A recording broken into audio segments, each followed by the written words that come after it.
الراجل ده بيقول كلام كبير يصعب على امثالي يفهمه. مين محمد ثروت؟ ميكي ماوس. وما تحملش اللي جنبك فوق طاقته، لان عنده اللي مكفيه. والله يا حاج وحشتنا. زعلك ممكن يؤثر على اللي حواليك؟ إيه الرساله اللي ممكن اكتبها؟ الحمد لله رب العالمين، الحمد لله رب العالمين. كنت بحس إن ربنا معايا في اوقات كتير. اللي هو العلاقه كان ما بيننا كده، اللي هو انا يعني هي كل الدلائل تدل اللي انا بحبها وهي بتحبني، ولكن انا ما قلتش حاجه. الذكرى الأسوأ في حياتك؟ خلينا في العمق قوي ليه كده. السلام عليكم ورحمه الله وبركاته، معاكم محمد ثروت ودي قصتي. سلام يا صيح.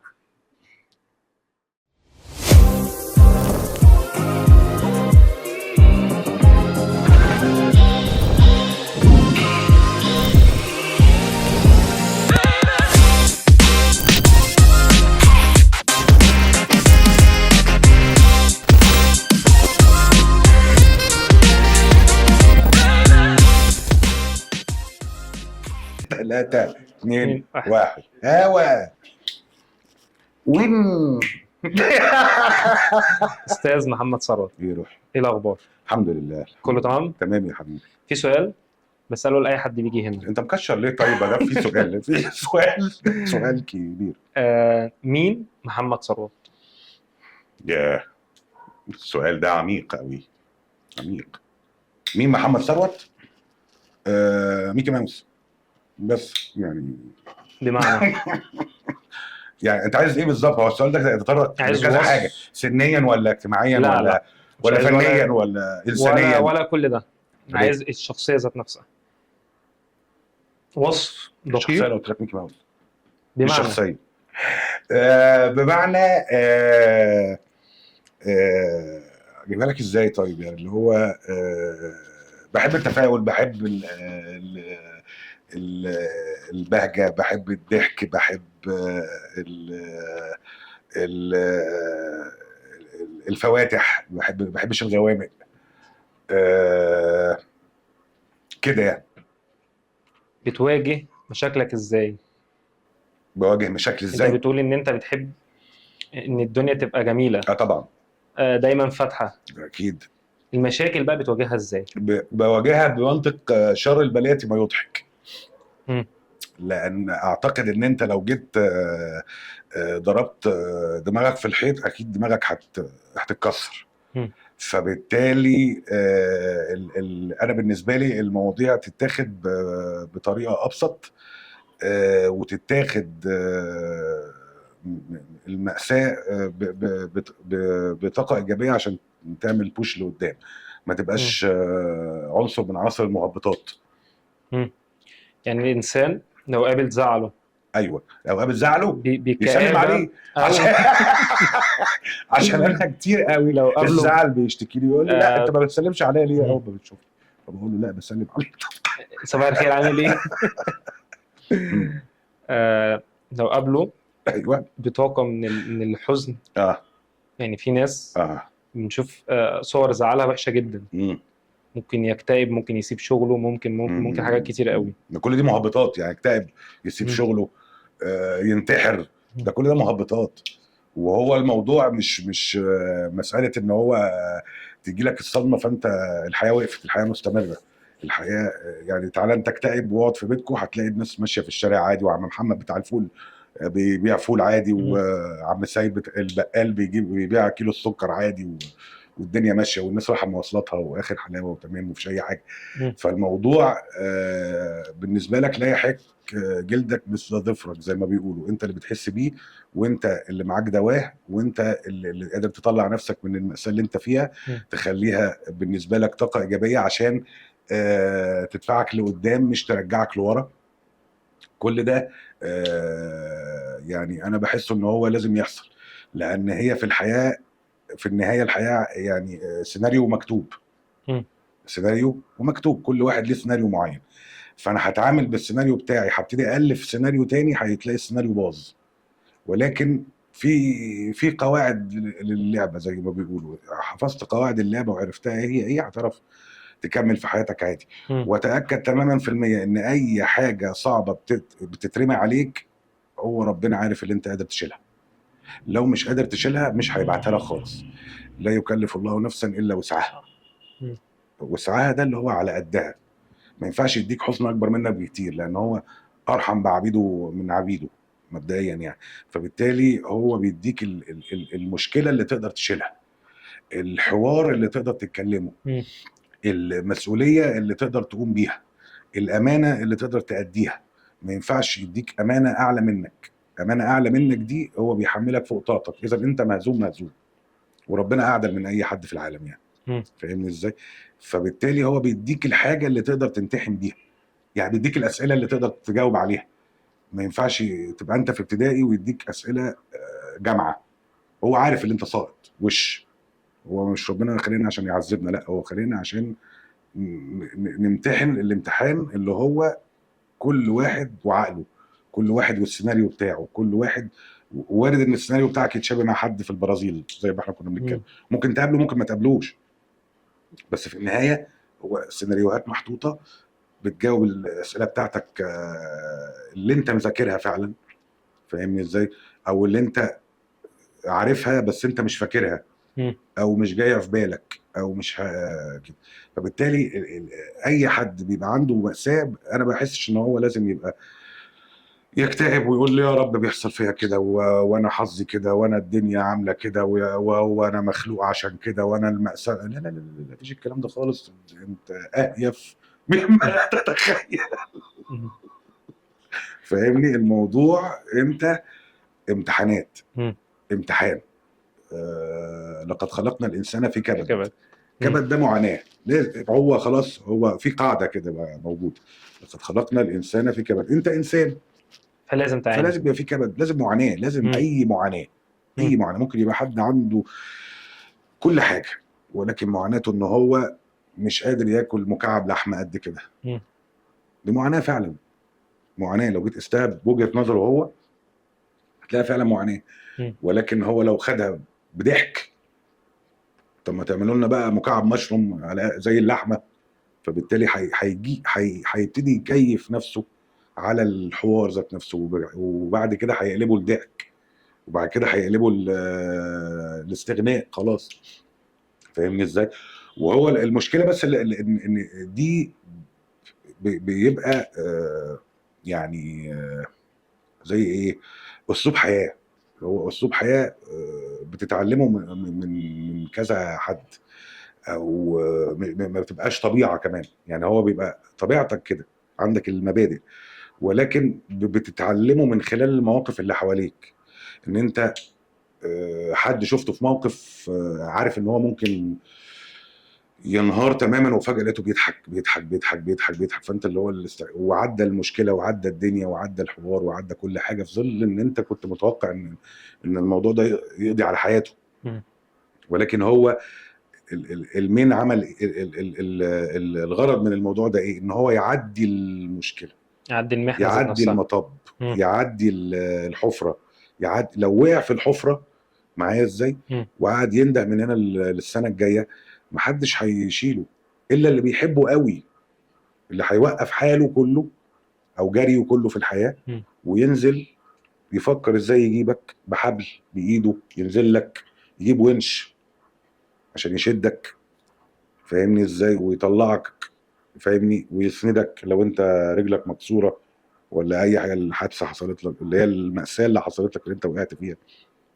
ده بقى قليل قوي كمان. النقطة اللي حضرتك بتتكلم فيها دي، ايوه. معلش أنا قطعت حضرتك، ولكن هي ده تأثيره. يعني أنت حضرتك قلت إيه، وأنت مثلا في المعاناة ذات نفسها وبتحاول وبتعمل وكده، بيبقى في حد بيمد إيده ويساعدك. اكيد. زعلك اه ممكن يأثر على اللي حواليك، اكيد. يأثر عليهم نفسيا. اكيد اكيد اكيد. في شخص اللي هو مستقبل للطاقه السلبيه، مم. وفي شخص تقعد معاه يديك تفاؤل في الحياه وبهجه، تخرج من القعده انت مبسوط جدا. مم. فاهمني ازاي؟ الاشخاص اللي هي بتلاقيها كده عموما بتلاقيها ايه، مغناطيس للحاجات البايظه. مم. يعني لو صدقت ان انت نحس هتبقى نحس. مم. هتبقى نحس، ده بجد. اللي هو انا اول ما اخش البيت النور يقطع، مم. انا انزل من السلم الاقي قطه سوداء، هربط اي حاجه في الحياه. وش هتبقى مم. نحس، وهيجي لك مصايب وهيجي لك حاجات. مم. فاهمني ازاي؟ هو الانسان عباره عن مغناطيس، مغناطيس بتجذب التفاؤل، هيجي لك التفاؤل من كذا حاجه. مم. ان مثلا انت طالع في الاسانسير فجاه النور وقف، ولكن بالتفاؤل انت وقف دقيقه ورجع، بعت لك التفاؤل. تعال بقى النحس، هوب دخل الاسانسير ساعتين ثلاثه عشان نحس، مم. عشان الراجل المهندس اللي جاي يصلح الاسانسير عربيته اتعطلت، فخد اوبر، فالراجل مشي الدائري زحمه، فوصل اتخانق مع صاحب البيت عشان ما ادالوش اخر حاجه. فيبتدي يربط ان العالم هو كله هو عليه. هي دي مستقبلات، ده كل ده حاجات، صح. كل ده كوره بتجذب كوره، بتجذب كوره، بتجذب كوره. مم. لو انت عكس دوت هتيجي تروح نفره منك على طول، فتستقبل الحاجات التانيه. فهمتني ازاي؟ بس فتربط ان دي الناس كلها القاعده، ضدك. دي القاعده، ما تربطش. بص، ما فيش حد بيلعب ضدك، مم. كله بيلعب لنفسه. يعني ما, ما, ما ما تتخيلش ان في حد ضدك، وانس اللي انت تخيلت ان في حد ضدك، انت بتحارب طواحين الهوا، مم. وفي النهايه ما حدش ضدك، هو كله بيلعب لنفسه. انا يعني زي الكوره، زي الكوره، انا اوريدي لو قدامي الجون فاضي انا هشوط، مم. بالرغم ان انت راس الحربه، انت اللي تجيب الجون مش انا خط وسط مثلا، ولكن انا الجون لو قدامي فاضي انا هشوط، مم. انا هجيب الجون مش انت، بالرغم ان انا واجبي مم. اللي انا بصيلك الكوره ايا كنت فين، مم. ايا كنت فين. يعني انا لو مشيت على القاعده انا هبصيلك الكوره، ولكن انا شطها جبت جول خلاص، بقيت انا هداف المباراه وانا خط وسط. مم. انت فهمتني انا قصدي؟ فهو الموضوع مش مساله اللي هو المأساة و والبؤساء وفاهم والمحبطين والدنيا بايظة مم. والدنيا بتاع والدنيا ايه. في عز الصحراء ممكن تلاقي وردة طالعة، مم. فاهمني ازاي؟ في صخر ناشف فجأة تلاقي منه طالع ينبوع مية ازاي ما تعرفش، فاهمني ازاي؟ وارجع اقول لك الموضوع مفيش عسر على طول، في يسر وبعد كده عسر، وفي عسر وبعد كده يسر. هي حياة دايرة، دايرة بس متقسمة 4 ارباع، يسر عسر يسر عسر، انت ماشي فيها. فاهمني ازاي؟ في اوقات حظك ممكن يبقى العسر الاول بعد كده اليسر، فاهمني ازاي؟ اتولدت في بيت بجيب جزمه من سنة كل سنتين مثلا، فاهمني؟ ده عسر. اتولدت في بيت عندك جزمه كل اسبوع، شايف ان الظروف ليها وفجاه تلاقي الدنيا باظت. تأثير في تكوين ما بقول الشخصية؟ لك فجاه تلاقي الدنيا باظت، انا مم. بقول لك مثال، مش بقولكش الظروف ليها دعوه بتكوين الشخصيه. هي اكيد اي ظروف بيبقى ليها يعني دعوه بتكوين الشخصيه، ولكن انا بقول لك الحياه عموما. مم. يعني فاهم 4 ارباع متقسمين. انت ممكن بدايه عمرك في الربع الاول اللي هو بتاع اليسر، في اكيد في حاجه هتحصل، ممكن ما يبقاش العسر مالي، ممكن يبقى العسر نفسي، عيلتك 4 فجاه بقى 1، ده عسر. انت فاهمني ازاي؟ كان عندك 3 عربيات اي قدر بقوا عربيه، بقوا ميكروباص، ده عسر. مم. ما دي الامتحانات، ده السيناريو. انت فاهمني؟ انت معايا ولا مع الاسف؟ تقبل الحاجة، تقبل المصيبة ذات نفسها بيرجع لعامل السن. لعامل السن. يعني مثلا شاب تقبل المصيبة، الشاب عنده 25 سنة زي واحد عنده 45 سنة، ولا شايف ان عامل السن هنا بيبقى مش ليه دور شرط برضه؟ وشرط، حسب الانسان. ممكن تلاقي حد عنده 45 سنه وعمال يعيط على والدته، مم. عادي جدا. وتلاقي حد 25 سنه 30 سنه واقف ولما يقعد لوحده يعيط، مم. وقت. مش شرط يعني. صور الزعل بتختلف من ده شخص اكيد، لشخص. ده اكيد، ده اكيد. مم. بس هو امكانيه الطوبه ما اخدهاش واقول لك كعب، لا اخدها وابني بيها. مم. فاهمني ازاي؟ وفي النهايه انت بيترمي لك طوب كتير، يعني طول ما انت ناجح، طول ما انت في طوب، طول ما انت في طوب، فهذا الطوب ده ابني بقى بيه سلالم، اللي هو شكرا ميرسي شكرا ميرسي، يا ده انا كنت محتاجها تعالى. مم. بس. وفي النهايه الناس ما بتشوفش غير قمه الهرم، مش بتشوفش اللي تحت ابدا. الرحله بقى ذات اه نفسها. طبعا، اه طبعا، لكن ما بتشوفش اللي تحت، لان اوريدي اللي تحت فيه كتير. انت فاهمني ازاي؟ يعني اي حد في العالم يعني على مدار التاريخ ان هو بيتولد واحد من ضمن 100,000. اوريدي ابوه وامه ممكن ما يدروش ان هو ده اساسا. مم. يعني استحاله تقول لي ان نابليون كانوا ابوه وامه كانوا فاكرين ان هو هيبقى نابليون فعلا اللي هيحتل نص اوروبا. مم. اكيد لا. انت فاهمني ازاي؟ ان عبد الوهاب مثلا ابوه وامه كانوا فاكرين ان هو هيبقى محمد عبد الوهاب الموسيقار الكبير، موسيقار الاجيال. اكيد لا. اكيد لا. مم. خاله، خالته، عمته. فاهمني ازاي؟ ولكن في زي ايه، آه تحسس للحاجات. يعني فاهم ازاي ان هو وارد ان هو يبقى شايف ده، يعني مش شايفه، مش عارف ان هو هيبقى، ولكن في حاجه، في حاجه انا في شايفها في عوامل. حاجه مم. في الشخص ده او الطفل ده، في حاجه مش عارف ايه هي، بس في حاجه، جواه طاقه في هتخرج حاجه ما بعدين. اعرفش اه. ايه هي. ما اعرفش، مم. ما اعرفش ايه هي، بس في حاجه. ده الاب الام الخاله العم الخاله العيله يعني، اللي هو ده في حاجة. انت ذات نفسك فجاه بتلاقي الطريق بياخدك لده. انت فاهمني ازاي؟ بتلاقي طبعا نجاحات، وبتلاقي حاجات، بتلاقي معوقات، وبتلاقي حاجات دي كلها الى ان توصل ل- مم. لقمه الهرم. في النهايه تقول يا خبر ابيض، هو ده اللي كان معانا، اللي هم اهل المنطقه. شايف ان انت كان في حد مصدقك اصلا من عيلتك او من اللي حواليك؟ اه لا، كانوا مصدقيني الصراحه. بس في النهايه برضو اللي هو ايه، خد شهادتك واعمل اللي انت عايزه. مم. فاهمني ازاي؟ فطبعا كلام كان عقل جدا طبعا، اللي هو خد شهادتك. وفي النهايه كانت شهادتي في مسرح الجامعه برضو. يعني انا مم. كنت في تجاره عين شمس، في بكالوريوس تجاره جامعه عين شمس، ومسرح الجامعه كمان كان مسرح تجاره. مم. فاوريدي 7 سنين جامعه، 7 سنين مسرح تجاره. مم. فاهمني؟ وقبليه سنتين ثانويه عامه، اللي هو الدنيا يا ابني اقعد يا بقى، ابني ركز شويه. والثانويه العامه مم. بتقرا ايه؟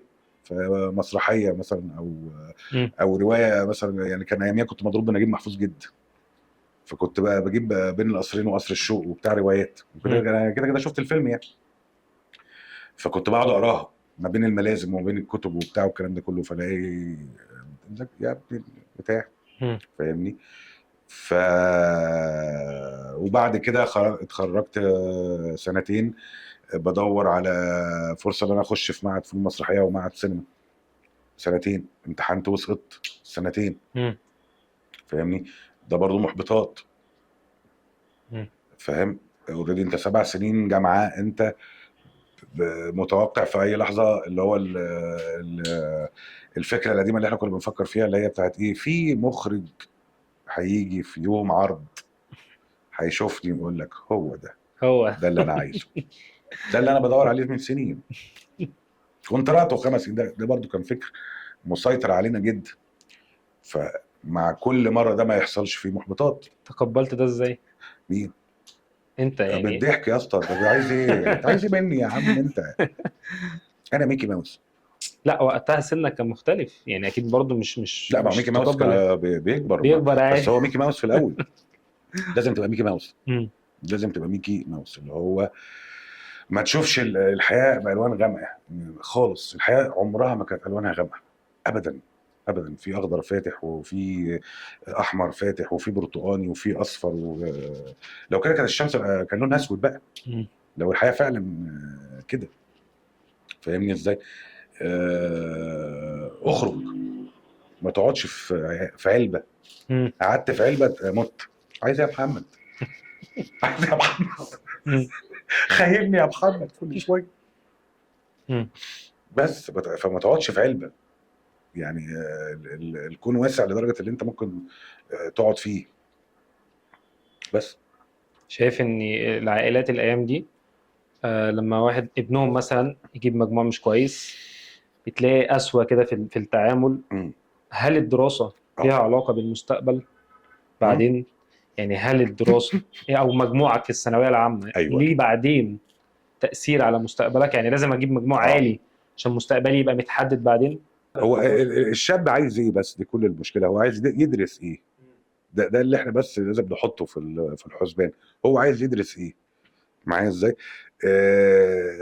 مشكله الثانويه العامه ان هو احنا عايزين المجموع فقط عشان نخش كليه كويسه، بالرغم ان كل الكليات حلوه. يعني كل الكليات حلوه، مفيش كليه ما فيهاش شغل. بمعنى انت لو دخلت حقوق هتشتغل محامي، يا اما محامي، لا اما في موظف في شؤون قانونيه في شركه، لا اما فاهم ازاي، اي حاجه تبع القانون، اي حاجه. ده حلو الشغل، مفيش مشكله. لو حتى فاتح مكتب استشارات هتشتغل، ولكن المهم في اللي انت تعرف تشتغل. فاهمني؟ مش تاخد الشهاده وتقعد بيها. ومفيش حد بيقول لك يعني انت مثلا بكالوريوس تجاره، ودي الشهاده اهي تعالى اشتغل. يعني ادي الشهاده اهي تعالى اشتغل، اوكي، ده جود فور يو، ده كويس، أنت راجل متعلم كده، تمام، ما عنديش مشكله. ولكن انت لو شاطر في التجاره هتشتغل. مم. ما هو في فرق برضو، ان انا ايه بفكر كده. انا لو شاطر في التجاره مليون شركه هتطلب اللي انا اشتغل فيه. فاهمني ازاي؟ لكن احنا بنقول احنا خدنا الشهاده، احنا اشتغلنا. طب اشتغلنا، انا كصاحب شركه مثلا، قول انت حديث تخرج، انا ما اعرفش عنك حاجه، ماشي اوكي، انت جايب امتياز تمام، ولكن طريقه الشغل بره غير طريقه الدراسه. انا في الدراسه بعلمك مبادئ الموضوع. انت معايا صح ولا انا غلطان؟ اي شركه بره ليها سيستم، ليها شغل، ليها طريقه شغل. انت في كليه التجاره انت بتدرس الاساسيات بتاعه التجاره، كليه التجاره اللي هي المحاسبه واداره الاعمال. الاثنين دول، يا اما تبقى محاسبه من الى منه له زي ما بنقول، وروح يا نوفمبر تعالى يا نوفمبر، وتقعد تحسب وبتاع وتعد في الجرد وتعد في الخزنه وتعد في الكلام ده كله، وعندنا كذا وعندنا عجز كذا. انت دماغك دي، انت بتعرف تعمل ده. فاوريدي مليون شركه هتقول لك تعالى يا معلم انا عايزك تظبط حساباتي. انت بتعرف تدير الاعمال، او واخد بكالوريوس في اداره الاعمال، فبالتالي انت بتشتغل في الحته بتاعتك في الشركه. والله الشركه لقت اللي انت كويس فهترقيك. معنى كده ان لازم يبقى في حب في الحاجة ذات اه نفسها. طبعا. اه طبعا. مم. اه طبعا. والمفروض ان هو، أو انا من وجهة نظري ده عموما يعني، ان انت لازم يبقى عندك موهبة بجانب الشغل. بجانب الشغل بمعنى ان انا موهبتي انا بجانب بكالوريوس التجارة كانت التمثيل. فاوريدي انا لو ما نفعتش الموهبة، انا اوريدي عندي منه له، عارف حساباته وبتاعه والكلام ده كله، وعندي المبادئ بتاعتها، وعارف ازاي الدنيا بتشتغل والكلام ده كله. فاهمني ازاي؟ وارد اللي انت تبقى صيدلي وبتعزف ناي، مم. فاوريدي لو ما مشيتش في الصيدله انا ممكن امشي في الناي. انت فاهمني ازاي؟ لان الموهبه كده، كل واحد عنده موهبه، كل واحد في العالم عنده حاجه، عنده حته. لازم ودي يدور ودي عليها. الاب والام اللي بيلاقوها، ولا اما ينموها لا يكبتوها. وبتقعد تنزع عليك كل، يعني لو اتكبتت تقعد تنزع عليك طول عمرك. هتلاقي انت مثلا شغال مثلا يعني دكتور، ومفيش حد في العياده، وفجاه رحت واخد ورقه بيضه وعمال ترسم، ورسمك حلو جدا جدا. انت كنت عندك الحته دي. انت فاهمني ازاي؟ انت بتعمل ايه بقى في الموضوع دوت؟ انت بتعمل ريفرش لروحك بالموهبه. فاهمني ازاي؟ هتلاقي مثلا دكتور وبيعرف مثلا بيعزف ناي، فتلاقيه قاعد لوحده بالليل عمال يعزف ناي، عمال يعزف عود. فاهمني ازاي؟ دكتور وبيمثل زي الدكتور يحيى الفخراني، ما هو في الاول كان دكتور. فاهمني ازاي؟ وابتدى في التمثيل، فلقى ان الموضوع التمثيل مشي ومبقاش متفرغ للطب خلاص، او ده لقى ان ده لقى نفسه فيه. ولكن هو لاقي نفسه في الطب برضه، يعني لما تروح تساله على حاجه في الطب هيجاوبك. فاهمني ازاي؟ بس مش مش مجدي يعقوب. انت قلت ان الاب والام هم اللي بيكتشفوا اه الموهبه. طبعا، اه طبعا. مين اللي اكتشف محمد ثروت؟ الاثنين بابا وماما. مم. اه والله يعني بامانه، يعني هو والدي الله يرحمه كان بيحب ال الافلام القديمه. ووالدي كابتن ثروت سعيد كان مدرب المنتخب السعودي لالعاب القوه. وكنا في السعوديه وبتاع، فكانت التسليه الوحيده اللي هو شريط الفيديو. فبابا الله يرحمه كان بيجيب مثلا ايه بمعدل 3 شرايط في الاسبوع، فاهم ازاي؟ فكان عندنا مكتبه كبيره جدا فيها شرايط فيديو، افلام عربي قديمه والكلام ده كله، ومسرحيات وبتاع. والدتي ست بيت، وكانت بتشوفني كتير وانا بقرا روايات وبتاع ومسرحيات في في كتب الدراسه وكده. مم. وكانت بتصهين طبعا ومثلا بتفرج مثلا فيلم مثلا يعني بين القصرين او قصر الشوق وبتاع، فتقعد تقول لي المخرج ده كذا والمخرج ده كذا والمخرج ده كذا وده عمل كذا وده مم. السينما الواقعيه والسينما، فاهم ازاي كده يعني. فحببتني في كنت بتحس ان في حد قريب من دماغك، يعني حد يعني معاك كده. حد حابب الفن، وحد حابب الممثلين، وحد حابب الكاركترات دي و... ويمكن حتى والدي الله يرحمه ووالدتي يعني كانوا بيتكلموا، يعني تحس ان هو يتكلموا على اشخاص من بيتهم، يعني فاهم ازاي؟ وكانوا يهرجوا مع بعض بحاجات الافلام، يعني حاجات الافلام، يعني حاجات يعني مثلا رشدي اباظه قالها مثلا لحد، فتلاقي بابا بيهرج مع ماما الهزار دوت. فده برضو حببك في الدنيا، برضو نفس الحكايه. اللي كان سبورت برضو ليا في الجامعه كان والدتي بقى، يعني كانت بتحضر لي عروض والكلام ده كله. والدي كان اللي هو اساسي على اساس ان هو يا ابني خلص ركز بقى. ركز بقى بس مم. في حاجه هو مم. سايبك برضو، انت فاهمني؟ زي ما هو مم. وارد ان هو يمنعك بالامر الواقع، هو ابوك يعني مم. جزمته فوق دماغك، فاوريدي يعني صح. كلامك سيف. فبالتالي لا، كان يقول لك الكلمتين وسايبك برضه، هو حاسس ان في حاجه، مم. يعني في مش عارف اجيبها ازاي، بس في اللي هو على الاقل لو خلصت جامعه مثلا وبعد اول سنه لقيت عنده نفسك حاجه، في عنده التمثيل، مم. كمل. عنده حاجه يعني، اه. يعني مش عارف اجيبها لك ازاي، بس هو كل واحد فينا في الشارع في العالم كله عنده حاجه، مم. مم. عنده حاجه. ايه هي الحاجه دي؟ انت ممكن تكتشفها فتبينها فالناس تعرف، مم. وممكن ما تكتشفهاش، معايا ازاي؟ وواحد يبينها فتعرف، وممكن ما تكتشفهاش خالص والناس ما تشوفهاش، معايا ازاي؟ مم. وتروح. هي كده. تأثير الأب والأم في حياتك كان عامل إزاي؟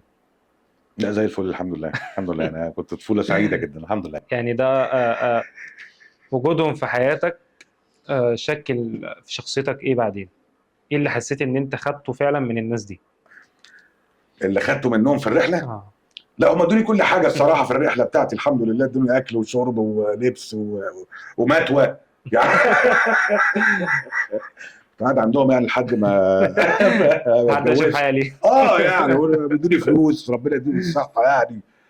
لا كانوا عزاز عليا قوي قوي، مم. شفت معاهم ايام حلوه. تحس إن أنت بتشبه الأب أكتر ولا هو كل واحد يعني فاهم ازاي بيبقى عنده حته مم. ما بيشوفهاش غير وقت النرف، مم. وقت التلقائيه يعني. يعني اوقات مثلا ابقى مثلا بكلم سليم ابني، فلاقي اللي انا عملت آه، طريقه او او انفعال شبه والدي الله يرحمه، مم. فاهمني؟ واقعد افتكره كده، فاهم ازاي؟ اللي هو فاهم. مم. واوقات اشوف افعال عملها سليم اقول انا وانا صغير، مم. يعني انا برضو كنت كده. يعني انا برضو كنت بعمل الحركه دي. مم. فاهمني؟ هو الموضوع بيبقى جينات اكتر منه بتكتسب، هو جين في الاول وفي الاخر. وارد انت عشان انت وانت صغير بتبقى عايز تبقى انت شخصيه مختلفه وانا مم. مختلف، اذا انا موجود في السن ده، انت عارفه مم. كويس اللي هو ايه، انا مختلف اذا انا موجود. مم. هتاكل يا ابني؟ لا، مع ان كل الناس بتاكل، كل العيله بتاكل، حتى والله العظيم عم محمد البواب جعان وعايز طبق مكرونه من اللي بيتعمل جوه، والله ولو جيت عزمته هو هيقعد على جايب السفره. كيفي كده. ولكن انت، انا مم. مختلف اذا انا موجود مم. في فتره كده. وبعد كده ب... الجين بيكبس عليك بقى خلاص، الجين مم. طبيعه الشخص، طبيعه الكلام ده كله. يعني انا ابويا الله يرحمه كان دمه اخف مني 300,000 مره الصراحه يعني. وكل اللي كان بيقعد معاه بيقول لك يعني راجل جميل جدا، وراجل قعدته حلوه ودماغه جميله جدا، وبيقف من حته اللي هو فاهم ازاي الموضوع، مم. تحس ان هو كبير ولكن هو تلاقيه فجاه قد الموضوع كده. مم. فاهمني. والدتي برضو عندها حس الدعابه برضو كان لطيف جدا، لا ساكته ساكته، وتلاقي في طبعا ده كان موضوع فوق وراثة بقى. دماغك، يعني تلاقي في يعني شومه في مم. دماغك ما تعرفش تعمله. مم. و يعني زي ما قلت لك، هو الموضوع طاقات، يعني هو الموضوع طبيعه. انت بتتعامل ازاي مع الحياه وماشي فيها ازاي. هتقعد هتقفل على صباعك، مش على صباع حد غيرك من مم. الاخر. يعني يوم ما تقفل الدنيا هتقفل على صباعك انت، مش هتقفل على حد غيرك.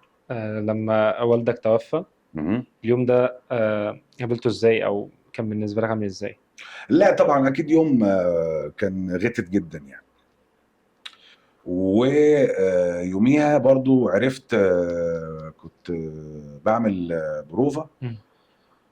لمسرحيه اسمها روميو وجولييت، وكنا هنعرضها في الفالنتاين في ساقية الصاوي.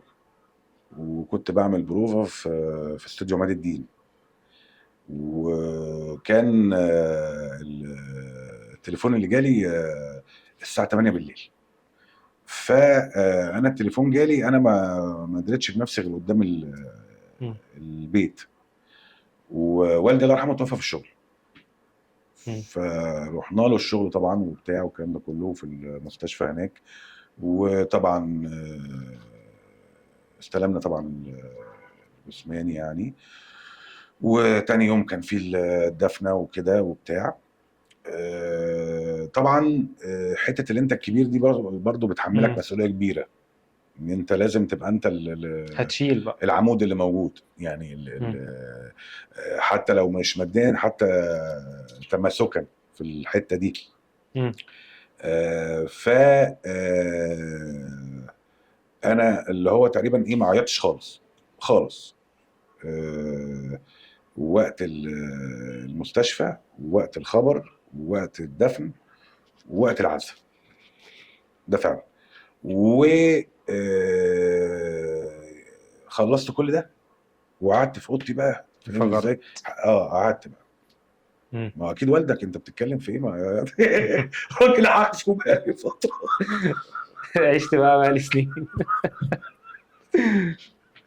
وراجل محترم والله يعني. وشالنا لما كنا صغيرين، وشال اللقمه من بقه واداها لنا، فاكيد هنزل عليه يعني. اكيد يعني راجل محترم. او هو والله، وما عزش حاجه عننا، الحمد لله لو رب في العالمين. الأوضة اللي جنبنا هو وهتقول له رسالة، اه هتقول له ايه؟ والله يا حاج وحشتنا. والله العظيم. واتعلمنا منك كتير، وكان نفسي والله تبقى موجود الايام ديت. كان هيبقى مبسوط يعني، هو كان اكيد هيبقى مبسوط. وكان هيبقى يعني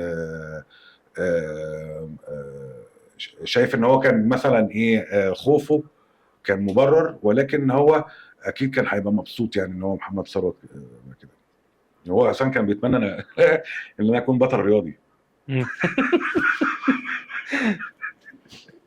لان هو كان الله يرحمه كان بطل مصر وافريقيا في قصف القرص.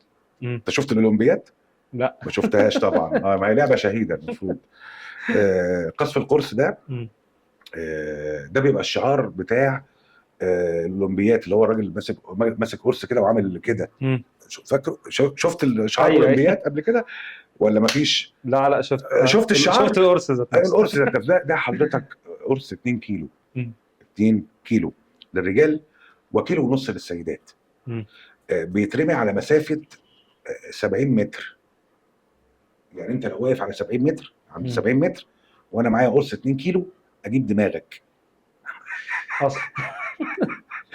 ده الرومان زمان اخترعوا الالعاب الاولمبيه دي. يعني بص انت اللي بيحدفوا 2 كيلو مش عايزين دماغ خالص. 70 متر بقى، انت لو بتجري انا جبتك ب 2 كيلو. تمام. وكيلو ونص للسيدات، يعني مش نص كيلو سيدات، كيلو ونص.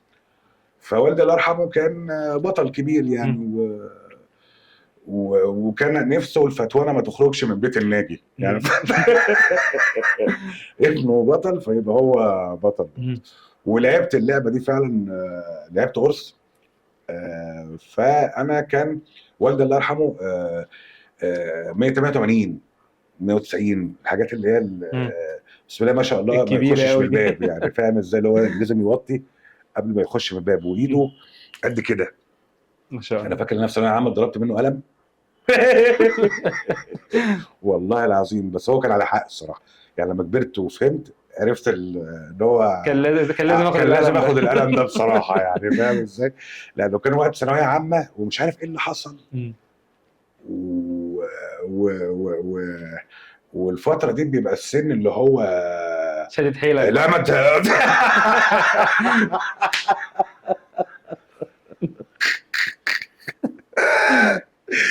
فزعق لي، فرحت عامل له كده، فرحت واخد قلم.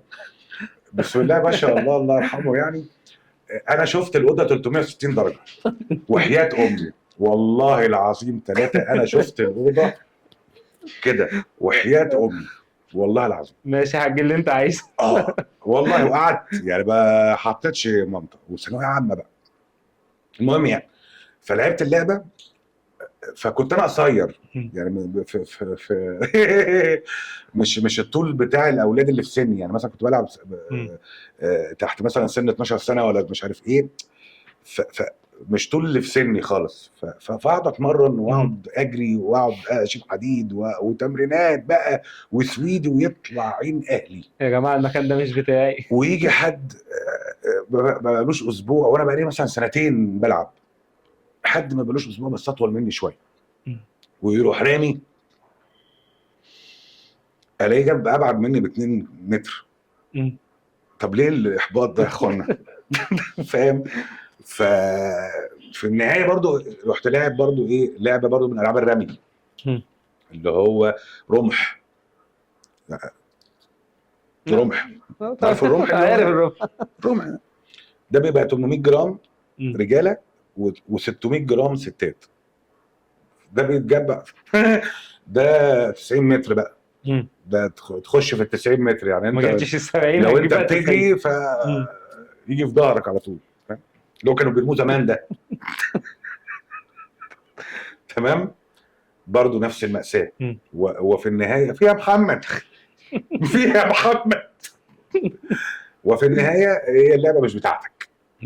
ودي الحرفنة بقى يعني. دي الحرفنة ان انت تعرف ان ده مش طريقك. مش طريقك. ما تقعدش تنحت فيه وعايز تجيب اخره، لان هو مش طريقك. مفيش تقدم. هو ايه الشيء اللي يخليك تعرف موهبتك في ايه؟ ان انت تلاقي انت ناجح فيها، انت متفرد فيها، حتى على مستوى الدايره اللي قريبه. يعني وارد ان هو مثلا يبقى ممثل، احسن ممثل في اسكندريه، ولكن لو نزل القاهره ما ينجحش. لان القاهره اوسع، القاهره زي المنتخب. يعني وارد ان يبقى لعيب كوره مثلا هو احرف واحد في مركز شباب الحبانيه، ولكن لو راح الاهلي ما يبقاش احرف واحد. انت فاهمني ازاي؟ ولكن هو متفرد في ايه؟ في الحته دي، في وسط فخليك فيها في بقى. وسط الدايره بتاعته حتى الاولانيه، مم. لان هي دواير. انت بتتعرف في النطاق الاولاني بتاعك، بعد كده بتنتشر للدايره اللي بعديها اللي هي الاوسع، مم. بعد كده بتنتشر للابعد للابعد للابعد. لو موهبتك اعلى من الحته دي هتعدي مم. الحاجات، هتوصل للابعد بقى خلاص. مم. ولكن انت موهبتك للحته دي معايا ازاي؟ دي بتاعتك بس مش المتفرد اللي فيها. مم. فاهمني ازاي؟ ومش وارد ان انت تبقى انت دي بتاعتك تبقى انت لازم تبقى انت المتفرد اللي فيها بس على الاقل بتعملها بحب وانت مبسوط وانت تعمل ده. وناجح فيها. مم. بمعنى ان انا مثلا ممكن ايه، ممكن واحد ما يشيلش ادوار بطوله مم. معايا ازاي، وعايز يعمل ادوار بطوله، وكل ما يعمل ادوار بطوله يسقط يسقط يسقط، ويجي يعمل دور تاني ناجح جدا، مم. وتلاقي الناس بتتكلم عليه اعلى من بطل الفيلم. هي حتته دي مم. صح. معايا ازاي. هو مشكله الاشخاص ان هي ممكن تصاب باحباط في ايه؟ ان انا مش مصدق ان دي حتتي، دي حتتي، ولو صدقت ان دي حتتك هتبقى احرف واحد في حتتك. مم. ولكن انا لو رحت لدايره ابعد معايا ازاي، مهما اديتها مش هعرف اسدها لانها مش بتاعتي. صح. فاهمني ازاي؟ مم. بس احكي لي عن طفولتك. بتاعت دلوقتي ولا زمان؟ زمان لحد دلوقتي طفل. هتفرق. انا لحد دلوقتي طفل الصراحه. اه والله، آه. يعني بحب اروح اجيب لعب واروح لا اجيب وانت قد سليم كده. ميكانو وبتاع. وانت قد سليم. وانا قد سليم مم. اه، يعني بتكلم في 7 سنين. مثلا. مم. عايز ايه مني؟ عايز اسمع عن طفولتك، كانت ماشيه ازاي؟ احكي لنا عنها. ماشيه. اه ما فيش، كانت بتحبوا على الارض كده الطفوله. كده. ما فيش لا كانت الحمد لله رب العالمين، لا مم. طفوله لطيفه ما فيهاش يعني اغلب زي اغلب جيلي، يعني اللي هو بتروح المدرسه، بتروح التمرين بتاعك في النادي، بتخرج من المدرسه من مم. التمرين تروح تتعشى وتنام، تروح المدرسه بنروح لجدتي ام امي وجدتي ام ابويا، فاهم، بنزورهم. لا الموضوع كان جو عائلي جميل جدا وما مم. فيهوش حاجه، يعني طفوله لطيفه يعني مش وحشه. يعني كنت بروح مراجيح مم. وبلعب في نوادي الحمد لله يعني. بس هو عايز اقول لك على حاجه، هو جيلنا كان عنده حاجه لطيفه جدا، مم. ودي مختلفه عن الاجيال اللي هي دلوقتي، اللي هي سن سنين سن سليم، اللي هو التسع سنين 10 سنين دوت. احنا كنا بنخلق لعبتنا. في روح بتنزل مش حكايه روح، بتتحرك. مم. بنخلق لعبتنا بمعنى اصح. يعني بمعنى ايه؟ مم. عايزين نلعب كوره، فما فيش كوره معايا ازاي، وما فيش فلوس عشان نعمل كوره، ما نجيب كوره نعمل ايه؟ كنا بنعمل كوره مم. وبنلعب كوره. فاهمني ازاي؟ طيب ما فيش نعمل كوره، يبقى ما فيش كوره، نلعب ايه؟ استغمايه. مم. ما فيش مكان نستخبى فيه وقلقانين ابوك يدعي عليك وبتاع وما تسمعوش وبتاع. طيب هنلعب سيجا. مم. انت اوريدي بتخلق بتاع، وده خلاك تخلق حلول لمشاكلك، مم. لانها كان بالنسبه لنا مشكله صغيره. انا بالنسبه لي دلوقتي شايفها مشكله صغيره، ولكن هي بالنسبه لنا كانت زمان مشكله كبيره. هنلعب ازاي؟ مم. هنلعب ازاي؟ مفيش الكلام. دلوقتي مفيش خلق للعب. شايف ان التكنولوجيا قضت على طبعا مم. طبعا. انا تليفون لازم تليفون، مم. لازم تليفون. مفيش لو تليفون يعني اللي هو بجنيه ونص ده وبتاع والكلام ده كله، لا انا عايز الايفون. مم. انت فاهم؟ دي مشكله نصيبه، دي مم. نصيبه. آه هنروح مثلا نادي النهارده، لا انا عايز اروح بلاي مول ستيشن مثلا. او بلاي ستيشن. مم. انت فاهم ازاي؟ مفيش حته لا ان هو لو رحت اي مكان هنبسط، مفيش خلق لو في اي للسعادة ذات مشكله نفسها. هعرف احلها عشان عايز العب. مم. مم.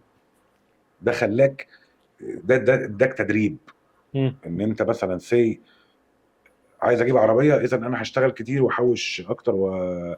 وعشان اجيب العربيه. طيب والله السيستم اللي انا ماشي بيه ده مش مخليني احوش 50,000 جنيه في السنه. مم. مثلا. طب انا كنت هشرب مالبورو، انا هشرب كليوباترا. مم. فاهمني ازاي؟ انا هو بعمل سيستم عشان اوفر تتماشى مع ظروفك ذات نفسها. طبعا. مم. طبعا. انت فاهمني ازاي؟ وطبعا في مبادئ انت بتتعلمها من الاهل. مم. يعني انا هقول لك على حاجه يمكن اول مره اقولها. آه، انا الحمد لله رب العالمين يعني اتجوزت منى مراتي، مش عليا ولا مليم، بس مش معايا ولا مليم. مم. انت فهمت؟ ايوه ايوه. بمعنى ان انا ما اخشش ولا مديون مم. بس بعد الفرح خلاص انا جيبي ولا فاضي. مليم، مم. ده بجد، ده بجد. مم. ويشاء السميع العليم ان سبحان الله الحمد لله رب العالمين، يعني الساعه 12 الظهر يجي لي دوبلاج كرتون معايا ازاي، اخد فيه 3000 جنيه ونص. وبالنسبه والفرح لك بقى اللي بالليل، هو فرح الساعه 8 بالليل، مم. فاقعد في الاستوديو لحد الساعه 6 معايا ازاي، واقول لمنى اي عذر واهي، وانا عارف ان هي مش مصدقاه مم. معايا ازاي، واروح متاخر عليها الساعه 10 بالليل معايا ازاي، واخلص الفرح وهي عارفه ان هي معناش ولا مليم، وتخش جوه عشان تغير الفستان، تخرج تلاقيني حاطط ال 3000 جنيه ونص كلهم موزعهم على السرير. مم. فاهمني تعبي ازاي؟ وشاي اهو. واحتفلنا. مم. فاهمني ازاي؟ فهو الموضوع هو ربنا ارحم على عبيده من اي حاجه في الكون، ولكن امشي على المبادئ، امشي على الكتالوج. مشيت على الكتالوج معايا ازاي، الحياه هتمشي سهله سلسه زي الفل.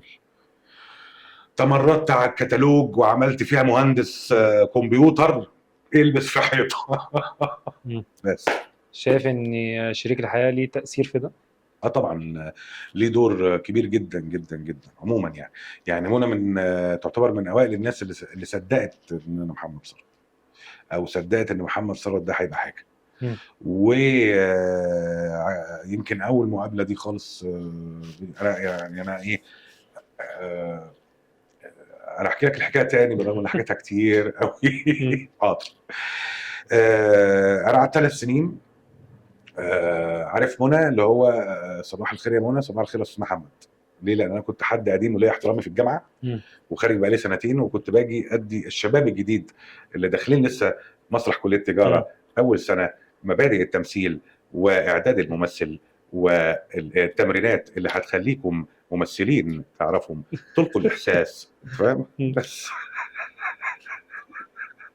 فكنت باجي حبيا كده بدي ايه شبه زي كورسات، مم. يعني فاهم ازاي اللي هو ايه زي ما بنأهل اللي هم الشباب اللي هم لسه داخلين سنه اولى دول. فبالتالي احنا حصل معانا كده برضه، فاحنا بننقل خبرتنا مم. للناس ان هم ازاي تقف على المسرح، ازاي تحفظ الكلام، ازاي ما تعطلش زميلك، ما تقفش جنب زميلك، مم. الحاجات اللي هي المبادئ بتاعت المسرح دي. فقعدت حوالي 3 سنين. ازيك يا استاذ محمد، ازيك يا منى. جت في مره كنت جاي احضر عرض تجاره عين شمس في المسابقه. فمنى هي من ايام ما كانت في الجامعه وهي عايقه كده، فاهم ازاي، اللي هو الكعب مم. العالي اللي هو تلاقي الرفيع او القلم الرصاص دوت مم. ده، فاهم ازاي، بالمكياج بالدنيا وبتاع. فالجامعه خلتها او مشرف النشاط خلاها هي اللي تستقبل اللجنه، مم. الورد وبتاع والدنيا، وتفضلوا واقعدوا وبتاع والكلام ده كله. ففي اليوم انا جيت دوت، ففي تقريبا دكتور من اللجنه ما جاش، فراحت مقعداني هي ايه مكان. مكان الراجل دوت، وراحت جايبه كرسي وقعدت جنبي. من يوميها وانا خدت الرقم. اخد مم. الرقم ليه؟ ما في شراره حصلت، ما اعرفش ايه اللي حصل، مم. بس في شراره حصلت. رحت واخد الرقم من 3 سنين. مم. قعدنا اتكلمنا شويه وبتاع والكلام ده كله، وفي النهايه انا حبيت منى، بس انا مش عايز اقول لها انا حبيتك. ليه؟ مم. لان الدنيا لسه في الاول، ومفيش بقى، فخاف واحنا ترفضك مثلا. ال5 جنيه في مم. جيبنا بنجيب بيها سجاير فرط ونشوف الدنيا هيحصل ايه النهارده، عندنا بروفا مم. ونستلف نص جنيه عشان نروح يعني. مم. فهو مش هتحمل مسؤوليه بيت او مسؤوليه خطوبه، مم. وخصوصا ان منى كان والدها الله يرحمه عنده شركه سياحه وبتاع، والبنوته مم. بتنزل بعربيه مرسيدس في الجامعه، وانا يعني فاهم انا ميكروباص، فاهم ازاي. ورغم ان عيلتي كانت كويسه، مم. بس هو اوريدي انت ايه خلاص يعني انت مم. اتخرجت من الجامعه فانت بتصرف على نفسك شيل نفسك. خلاص بقى بالاخر. يعني انت لو بتاخد مصروف اياميها 10 جنيه انت يا احمد مم. يعني زي انتوا الفل. بتدوني ربنا يبارك لكم يعني. مم. بس اوريدي انت لو عايز يعني رفاهيات انت اكيد مم. هتشتغل، بس انت اوريدي لحد ما تلاقي شغل انت فيه مم. مصروف بتاخده اللي هو كنت بتاخده ايام الجامعه، مم. فاهمني؟ فعايز تمشي نفسك بيه ماشي، مش عايز براحتك يعني. شوف انت البتاع، مم. فيشكروا ربنا يديهم الصحه يعني. اهلي ما سابونيش. فاوريدي طبعا انت مش هتتحمل مسؤوليه ان مم. انت تخطب وتجيب شبكه وتشوف شقه وتشوف مش عارف ايه. ده لازم هو يكون واحد شغال وشغال عنده مرتب. مم. فاوريدي انت مش على الاقل ساند نفسك. مش هتبلي مم. الناس بيك في الجوازه يعني. صح. ف اللي هو العلاقه كان ما بيننا كده اللي هو مم. انا يعني هي كل الدلائل تدل اللي انا بحبها وهي بتحبني، ولكن انا ما قلتش حاجه. مم. فراحت منى قايلها لي بقى، يعني جت زنقتني في مره كده راحت بحبك يا عم. قايلها لي يعني، فاهمني؟ فانا طبعا اتخضيت مم. في خانه اليك بقى، وانا لو قلت لا ان الموضوع باظ، مم. فاهم؟ فيا بنت الحلال بص عشان تكونوا في الصوره، انا لسه قدامي طريق. انا عايز بس انا لسه مش دلوقتي. انا لا ما تقلقش انا معاك يا بنت الحلال، افهمي انا دلوقتي سجاير مم. مفيش. نروح عند عم علي بتاع الكشك ده هنجيب منه 5 سجاير فرط يعني مم. نصلي على النبي. لا انا معاك ما تقلقش، وسوا ومش سوا وبتاع. اقنعتني طبعا يعني. وفي النهايه كانت يعني منى سبورت طول طبعا فتره الخطوبه، سبورت طبعا طول فتره الجواز يعني. لا اتحملت معايا حاجات كتيره جدا. لا اول سنتين دي، اول سنتين احنا لسه طبعا الشغل على قده والدنيا ما فيش و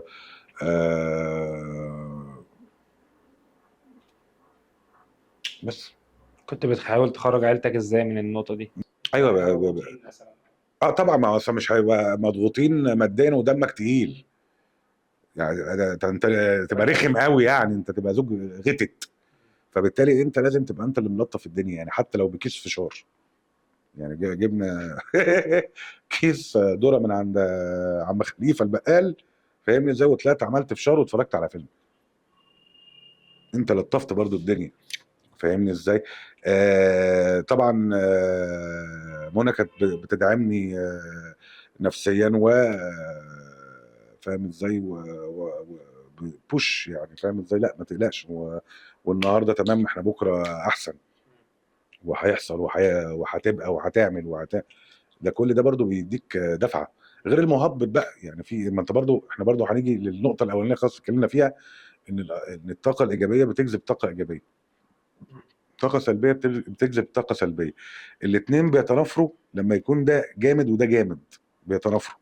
ولكن ساعات بيبقى الطاقه السلبيه اقوى من الطاقه الايجابيه فتطفح عليك، فتبقى انتوا الاثنين كؤبه بقى ونكد وعايزين نتطلق وانت لا نافع في حاجه ولا انت عامل في حاجه ولا إيه. فتلاقي مشاكل. ولكن التفاؤل بيخلي الدنيا لطيفه. التفاؤل غير اللامبالاه، خلي بالك عشان بس تكون في الصوره عشان هي شعره. التفاؤل غير اللامبالاه، اللي هو التفاؤل ان الحاجه ابقى حاسب ان هي تقيله فعلا وصعبه فعلا، ولكن انا بدي لنفسي فاهم ازاي احساس ان هي خفيفه. فبالتالي انت صدقت ان هي خفيفه انت هتشيلها، لان انت مصدق ان هي خفيفه، ان في اتقل منها. خلي بالك يعني الموضوع مش دي وخلاص، لا. لان احنا في مبدا قلناه، لقد خلقنا كان الانسان في في كبد، كبد. صح. فانت في مطب صغير، بعديه مطب اكبر، بعديه مطب اكبر، بعديه مطب اكبر، لان انت بتكبر. فوريد المطب لازم يكبر. مم. انت فاهمني ازاي؟ بس بتخاف من ايه وعلى ايه؟ بخاف من ايه دي يعني انا بخاف من الضلمه. مش بخاف من الضلمه اللي هو بترعب، ما بحبش الضلمه، وما بحبش الاماكن المقفوله، مم. وما بحبش الالوان الكئيبه. انت مم. فاهمني ازاي؟ يعني حتى تلاقي اغلب لبسي فيه اسود، ولكن تلاقي فيه ابيض، مم. تلاقي فيه لون. فاهمني ازاي؟ هو الاسود ممكن يبقى فريم يحدد، ولكن جوه تلاقيه مثلا لون. بس اخاف على ايه؟ اخاف على طبعا اسرتك بتخاف عليها، شغلك بتخاف عليه، البنى اللي انت بنيته ده بتخاف عليه. بس ارجع واقول لك برضو ان الخوف ذات نفسه مم. بيحسسك بالندم بعديه. لان في مبدا اللي هو انا يعني انا كانت والدتي ربنا يديها الصحه بتقول لي اللي تخاف منه ما يجيش احسن منه. مم. وفعلا اللي تخاف منه ما يجيش احسن منه. انا اوقات كانت تقول لي ده ايام ما كنت بمتحن في الامتحانات، فاقول لها الماده دي صعبه، تقول لي انا خايف منها قوي، فتقول لي اللي تخاف منه ما يجيش احسن منه. وفعلا لاقي تاني يوم الماده اسهل من اي ماده كنت حاببها. مم. سبحان الله. ليه؟ لان انت الخوف بيخليك مم. تعد نفسك اكتر. فاهمني ازاي؟ وتهول الموضوع اكبر من المشكله، مم. فتحسب له فوق حسابه حساب. فلما تيجي تواجهه تلاقي ايه ده؟ مم. ظاهره صحيه، ولكن لو تملكك هتهبطك. انت فاهمني ازاي؟ يعني الخوف هتحسب له حساب على حساب احسن مم. ما تخاف وتكش. ما هي حسب برضو الاتجاه. مم. انت فايتر ولا لا؟ يعني فاهم ازاي؟ صح. يعني والدي الله يرحمه علمني مم. او عودني اني ابقى فايتر. فاوريدي لازم تبقى فايتر. ما ينفعش. مم. ما ينفعش تبقى آه، يعني اشرح لك ازاي. لا تبقى ديب لا خروف. مم. مش قصدي بالمعنى الوحش، مش قصدي بالمعنى الوحش، ولكن اللي هي ايه، وما نيل المطالب بالتمني ولكن تؤخذ الدنيا غلابه. مم. فاهمني ازاي؟ غلابه يعني اللي هو في عزم وفي اصرار وفي جلد. انت فاهم؟ لان هو مم. هي الدنيا كلها ناشفه. هي الدنيا فهتبقى قوي. مم. الدنيا تكون ناشفه، ضعيف، يعني في صح. صخر وفي خشب وفي ده حتى البحر بان هو ميه بس تقيل. مم. حمل. يعني انت لو 2 كيلو ميه اتدلقوا على دماغك انت بتحس مم. بالرغم ان هو في النهايه ميه. انت فاهم؟ شويه قد كده بتاخدهم في بقك عادي مم. او بتبلعهم. فاهمني ازاي؟ مم. كترهم ذات نفسه بيخلي فيه تقل. فهي الدنيا ناشفه. الدنيا ناشفه وما تبقاش ناشف زيها لا تتكسر. مم. خلي بالك لان هي اقوى منك. فاهمني ازاي؟ لو فرضنا ان انت بتقدر تشيل مثلا 200 كيلو حديد، ولكن لو الجبل وقع عليك هتتفعس. مم. يعني ما تشدش مع الجبل لان انت هتتفعس وش لو رميت عليك جبل. فاهمني ازاي؟ او حتى لو رميت عليك 2 كيلو وانت مش كده هتتفعس. مم. فاهمني؟ فهو الموضوع بيبقى يعني ما تبقاش لين تتفعس ولا تبقى ناشف تتكسر. لازم تبقى انت فيك تبقى في النص. مم. المرونه. بس مش مرونه سلام عليكم، صح. لا مرونه بس بتاع. مم. فاهمني؟ زي الشجر لما الشجره الناشفه لما تيجي ريح عليها جامده بتشيلها. مم. لكن الشجره اللي هي تلاقيها عامله كده لحد ما الريح تمشي وبعد كده تروح، هي بتفضل عايشه. بس صح. هي دي الحياه. ما مم. ينفعش اللي هو اقعد في المأساة واقعد في الاحباط واقعد ال- ال- ال- حياتك ذات نفسها فيها كمية مهبطات ومعوقات وحاجات بتكسر وحاجات انت شايفها ذات نفسها ان هي ممكن تدمرك، ولكن في النهاية آه، طول ما انت اللي هو ايه ان انت عارف ان ربنا ما بعتلكش ده قاصد ينكد عليك وقاصد يدمرك وقاصد يحبطك وقاصد، لا لا لا خالص خالص خالص. مم. هو امتحانات. امتحانات انت جاوبت ازاي. وده في النهايه بقى، مم. ده في النهايه في الشريط في الاخر بقى خالص الراجل ده جاوب صح. جاوب صح. عاش حياته كويس. الناس كلها بتحبه.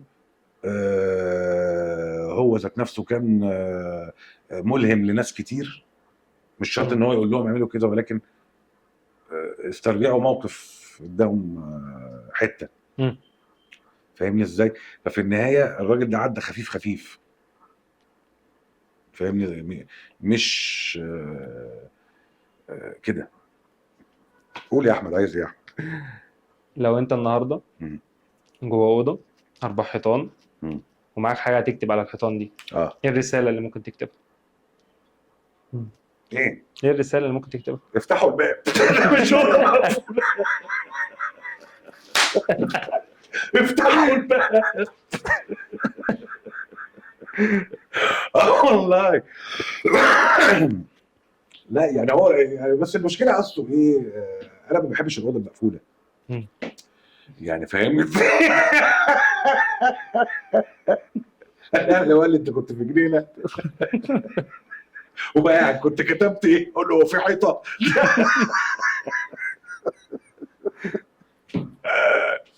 لا بس هو اللي هو يعني تفائلوا بالخير تجدوه، كنت فيها تعيش سعيدا. مم. ما تحطش ما تحملش المشكله فوق طاقتها، هونها تهون يعني. مم. آه انا من وجهه نظري ما بحبش اللي انت الموضوع صعب فتقول عليه ده صعب قوي خالص. ما فيش حاجه اسمها صعبه، مم. والله ما في حاجه اسمها صعب، ولا في حاجه اسمها مستحيل، ولا في حاجه اسمها ما اقدرش، ولا في حاجه اسمها مش عارف، ولا في حاجه يعني نيفر سي نيفر زي ما بيقولوا. مم. بصراحه انا بحب المبدأ ده جدا. خليك فايتر، ما ينفعش، ما ينفعش تبقى مهزوم. كل حاجه الكلمه هتعدي. وحشه قوي، صح. الكلمه وحشه قوي. مم. ومستسلم دي كلمه ابشع، ابشع.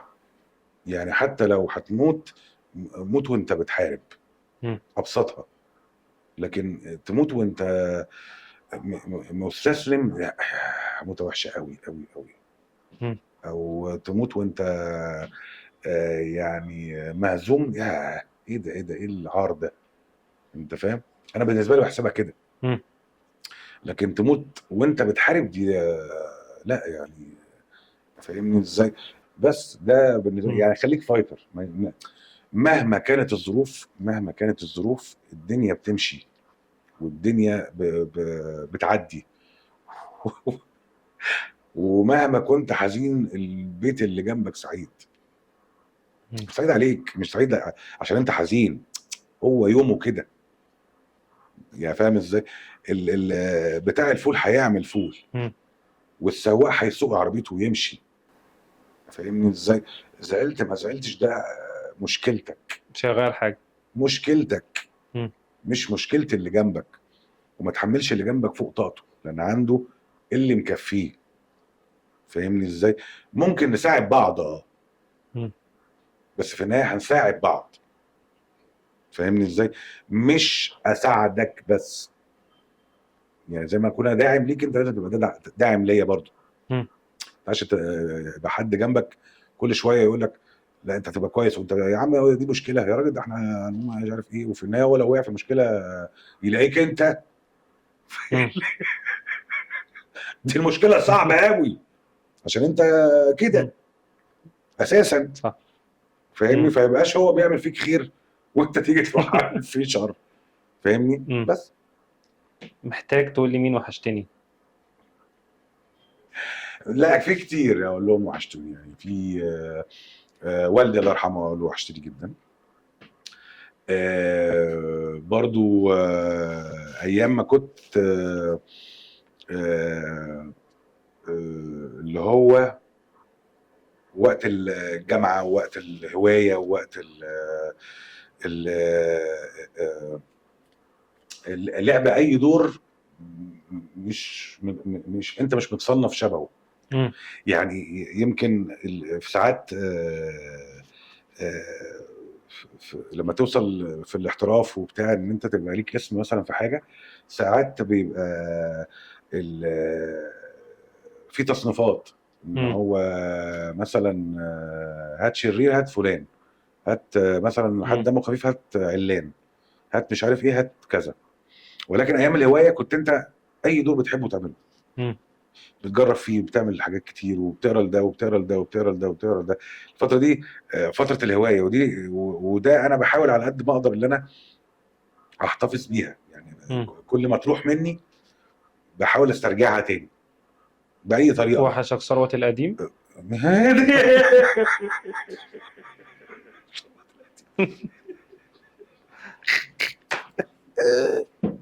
لا مش البوينت دي. لا هو الحمد لله ما وحشنيش يعني، بقول لك كل ما تقرب مني بجيبها تاني. مم. لا منطق الهاوي، مم. وده الحمد لله انا بلعبه لحد دلوقتي. ان هو اصل في زي ما حتى كنت بنتكلم بره التصوير، في مدرستين في التمثيل، في اللي هو منطق الهاوي، اللي هو انا بحس الحاجه بعيشها وبعيشها قوي. وكده. ده الهاوي.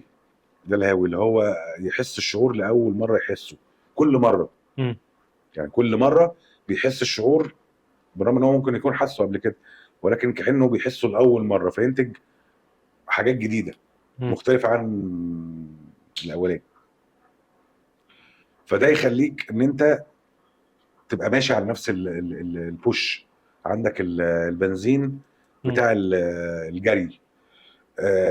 ولكن في بعض الاشخاص مثلا، مش كلهم طبعا، كلهم زمايلنا وحبايبنا يعني، بيشتغلوا بقوه الدفع، مم. اللي هو انا عارف اعمل الكاركتر ده ازاي. هو شاطر طبعا جدا ومحترف جدا، وده يدل على الاحترافيه، ولكن في النهايه هو بيعملها مم. بقوه الدفع، مش بنزين الهاوي. فاهمني؟ هو كده كده بيوصل، وكده كده بيبقى عامل الدور حلو جدا طبعا، على عيني وراسي، واغلبهم كلهم زمايلنا وحبايبنا يعني. ولكن ده منطق وده منطق، الاثنين مم. بيوصلوا. فاهمني ازاي؟ ولكن مين بيعيش اكتر؟ ده بحس ان الهاوي اكتر بيعيش اكتر. مم. محتاج تعتذر لمين؟ مين؟ انا ما بعتذرش لحد. اعتذر لمين؟ اعتذر مثلا لشخص كنت فاهمه غلط، اعتذر مثلا آه، ل- لنفسي مثلا ولولادي برضو طبعا، لان ساعات ما بقعدش معاهم آه، الفتره المطلوبه بحكم الشغل وبحكم مم. الحاجات. اعتذر لمنى طبعا، يعني برضو اوقات ما بقعدش معاها القعده اللي هي بتاعت الزوج والزوجه كتير، مم. برضو نفس الحكايه، لان منى مديره اعمالي، فبالتالي احنا بنقعد قعدات شغل اكتر ما منها قعدات كده يعني. فده برضو آه، بس انا ما بعملش حاجه وحشه في حد انا اتعدى بيها عشان اعتذر له الصراحه. لو تعاد بيك الزمن، ايه الحاجة اللي مستحيل تعملها؟ الحاجه اللي انت مستحيل عملتها اعملها، بس مستحيل ان انت تعملها بقى تاني. الحاجه اللي مستحيل اعملها وانا عملتها مم. فيك لا لو مش حد. في في اي حد تاني.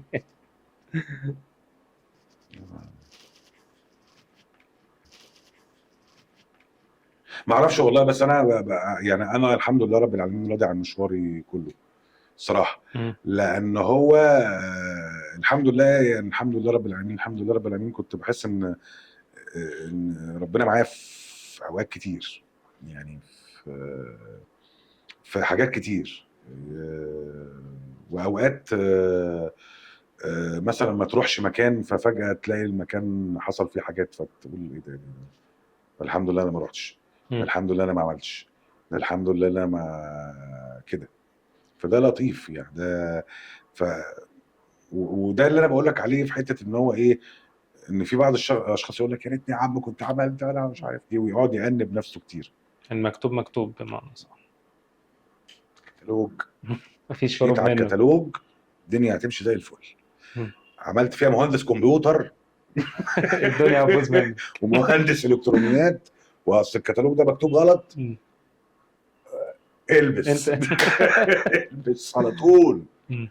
لكن الكتالوج، الكتالوج، فاهمني ازاي؟ بس احنا خلصنا الفقرة دي ومعانا فقرة فقره تانية. فقره تانيه. اه. اسمها كروت الزمن. كروت يا بترجع بينا ورا. قرود الزمن ازاي؟ كروت الزمن. كروت بالكاف، مش انا قلت كروت. قرود الزمن. قرود يا الزمن بترجع ايه؟ بينا لورا يا بتطلع بينا قدام. هترجع بجد ولا كده وكده؟ هنرجع للماضي ولا نطلع لقدام. بجد. اه ماشي. 10 اسئله تختار بشكل ده عشوائي كتير منهم. قوي 10 اسئله ده. ده الامتحان بيبقى 4 والله، 2 منهم بيعدوك الماده. يلا بينا. حاضر. تختار ايه اول رقم؟ وكم من كام؟ 1 ل 10. من 1 ل 10. هات 7 عشان بحب رقم 7 جدا. احلى ذكرى في حياتك. ياه، احلى ذكرى في حياتي ممكن تبقى احلى ذكرى في حياتي. احكي لك حكايه لطيفه. والدي الله يرحمه كان زي ما قلت لك عنده مكتبه فيها شويه افلام كتير جدا وبتاع ومسرحيات. فكان وانا عندي 8 سنين 9 سنين ابتدى يشك او يفهم ان ممكن الولد ده يبقى عنده ميول فنيه يعني. فكنت انا مضروب ولحد دلوقتي يعني الله يرحمه استاذ سمير غانم. فكان اي مسرحيه او اي فيلم اشغله في الفيديو وفي سمير غانم اقعد متنح لاستاذ سمير غانم الله يرحمه، واعيد المشهد تاني واروح جايبه وقايله زيه وبتاع وانا عندي 7 سنين 8 سنين. ففي يوم عيد ميلادي قرر الحاج الله يرحمه ان بيهديني هديه كده لطيفه. فجاب تذكرتين تقريبا فارس بن خيبان او اخويا هايص وانا لايص، والارجح فارس بن خيبان. وقال لي تعالى نخرج النهارده انا وانت عشان عيد ميلادك وبتاع. فانا فرحان جدا بقى ولبست بقى احلى حاجه وخارج مع بابا صحاب بقى خارجين. فركبنا العربيه ووصلنا عند المسرح. كنت اول مره اشوف بقى مدخل المسرح من بره. انا بشوفه على طول في الفيديو بشوف الصاله على طول، لكن بشوف المدخل ده لا. وشفت افيش كبير قوي لايه الاستاذ سمير غانم. فانبسطت جدا طبعا وداخلين بقى المسرح وبتاع. طبعا شفت كل حاجه على الطبيعه باحجامها مش الاحجام اللي بشوفها في الفيديو، باحجامها بقى. وانبهرت انبهار طبعا كبير جدا بقى بصاله المسرح والصاله والاضاءه والتجهيزات والناس وبتاع. وهوب بدأ العرض المسرحي. فضلت عمال ادور على سمير غانم الله يرحمه، مش لاقيه لسه ما طلعش وبتاع، وعايز المسرحيه تجري عشان يطلع استاذ سمير غانم. فطلع انا عينيا ما اتشالتش من عليه، لو مين بيتكلم الناحيه الثانيه انا برضو باصص على ايه؟ على الاستاذ سمير غانم. وبعديها بعد المسرحيه خالص والكلام ده كله كان في حته ان هو ايه، كان في مصور لو حد عايز يتصور مع نجم المسرحيه فيروح الكواليس بعد العرض المسرحي يتصور صوره كارت. ما كانش فيه موبايلات ولا حاجه، كانت صوره كارت كده. وخدت طبعا الصوره فضلت محتفظ بيها لحد ما قابلت استاذ سمير غانم في اول مسلسل مثلت معاه فيه لهفه. ووريته الصوره، كنت انا ووالدي وهو. فاول ما شاف الصوره كده قال لي حلوه الصوره دي، انا فين بقى؟ بس ومن بعديها وانا اللي هو ايه يعني حابب ان انا اكون مع الشخص ده قريب منه جدا. وبعتبره الله يرحمه كان ابويا الروحي يعني، ابويا فنيا عموما يعني، لان هو من خلال وانا صغير اتفرجت له على حاجات كتير، اتعلمت منه حاجات كتير. لما اشتغلت معاه طبعا في الاعمال اللي اشتغلت معاه فيها في الكواليس اتعلمت منه حاجات تانية كتير. واتعلمت منه حب الحياة عموما، ان مفيش حاجة اسمها صعب، مفيش حاجة اسمها وحش، مفيش حاجة اسمها المشهد مكتوب وحش، انت كوميديان اتصرف. لا كان راجل جميل جدا وراجل فايتر، وفايتر بطريقته. وده يمكن ما تعرضش معايا لان انا متعلم ده من ابويا الله يرحمه، فاعتبرته زي ابويا الله يرحمه بس في ناحيه تانية. فاهمني ازاي؟ فطبعا دي احلى ذكرى بالنسبه لي، اللي انا كنت شفت الاسطوره طبعا اللي كنت مضروب بيها وانا عيل صغير، مم. وكانت امنيه ان انا امثل معاه، واتحققت الامنيه الحمد لله رب العالمين. و... وهو كان على المستوى الشخصي يعني الحمد لله رب العالمين كان معتبرني زي تلميذه يعني. مم. فطبعا دي كانت حاجه تبسطني جدا، والله يرحمه يعني. الله يرحمه. تختار ايه تاني؟ تختار ايه تاني؟ انت قلت واحد لا، ولا العشرة العشرة بس بشكل حاجات عشوائي. مختلفة؟ ايوه. يا لعيب، عشان ما تضمنش بس ان في. طب 9، خليها من السعي، 9 يا 9. كلمني عن شخصية أثرت في حياتك. هو فين ده؟ لا، في شخصيات كتير اثرت في حياتي، من ضمنهم استاذ سمير غانم زي لسه ما قايل. ابويا الله يرحمه، والدتي طبعا ربنا يديها الصحه، اثرت برضو فيها في حياتي كتير. مم. في الدفع، في ان هي تبقى سبورت في في اوقات، يعني من وانا صغير مرتبطين ببعض في حته ان هي كانت بتذاكر لي مم. كتير. هي كانت بكالوريوس تجاره جامعه عين شمس برضو، وانا كنت بكالوريوس تجاره جامعه عين شمس، فلو في حاجات كانت بتقف قدامي فكنت بسالها طبعا، فكانت بتقعد تذاكر. فهو قعدنا فتره مع بعض طويله جدا، مم. ويمكن هي اول واحده حست بموهبتي طبعا، وابتدت برضه تدفعها. منى طبعا اثرت في حاجات كتير جدا في شخصيتي. انك لازم تبقى كويس عشان الناس اللي مؤمنه بيك دي ما تحسش ان هي مم. آه، رهنت على الحصان الغلط. ابسطها يعني انك ما تطلعش صغير قصاد عيلتك مم. برضو. فده برضو بيخليك دافع يعني لبعض. دافع. ما مم. ينفعش تقف، ما ينفعش تتهزم، ما ينفعش تستسلم، آه، ما ينفعش تبقى شدة. مم. نختار ايه تاني؟ خلينا 5. لو في صندوق في مواقف من الماضي، ايه الثلاث مواقف اللي هتحتاج ترميهم بره الصندوق ده خالص؟ ارميهم من الصندوق. مم. مواقف من الماضي 3 مواقف هتخرجهم بره. اخرجهم بره. اللي هي مواقف فيها طبعا اللي فيها احباط اطلعها بره. المواقف اللي فيها موت اخرجها بره. المواقف اللي فيها آه، حد ممكن تشوف بعينك حتة اللي هو ايه اشمعنى ده، مم. دي برضو ارميها ورا ظهرك، لان دي برضو من المهبطات. مم. ودي هتلاقيها كتير، دي هتلاقيها كتير، وهتلاقيها حصلت مع ناس اعظم منك 300 الف مرة في صفحات التاريخ. مم. فبالتالي ده برضو يبقى نوع من البوش، مش كده يعني. سمعت كلام مرة ضايقك، لا ده كتير. بس ايه المرة اللي حسيت فيها ان الكلمة دي بجد ضايقتك قوي؟ ما اعرفش، بس ما افتكرش يعني، والله وحياة مم. امي ما افتكر. وعد الله. لان في النهايه برضو انا عايز بس اقول لك على حاجه. اي ذكرى مم. انت شايف ان هي محبطه، او شايف ان هي اليمه، او شايف ان هي تعبتك، ما تحملهاش في كتاب الذاكره ازيد من سطر. مم. فاهمني ازاي؟ لان الصفحه آه، ما تضمنش الكراسه بتاعتك دي قليله ولا كبيره، كشكول ولا كراسه. مم.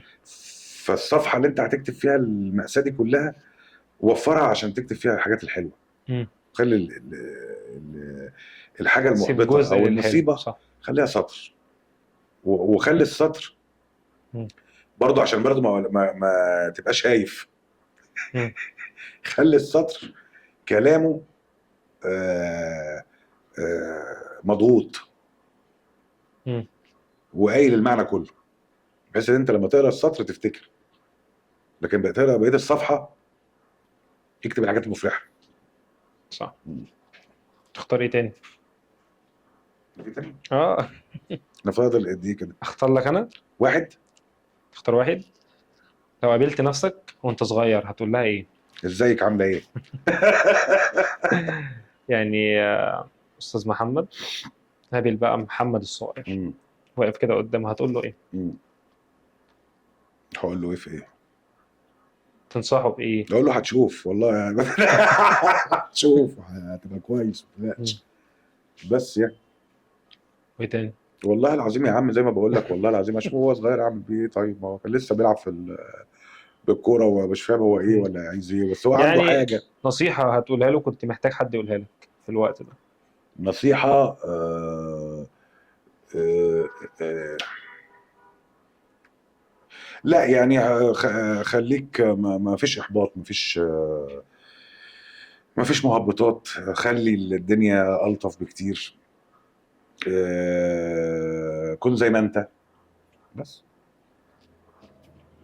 تبقى انت متقلقش، مش تبقى حد تاني. هي دي الدنيا يا ابني. بس تختار ايه تاني؟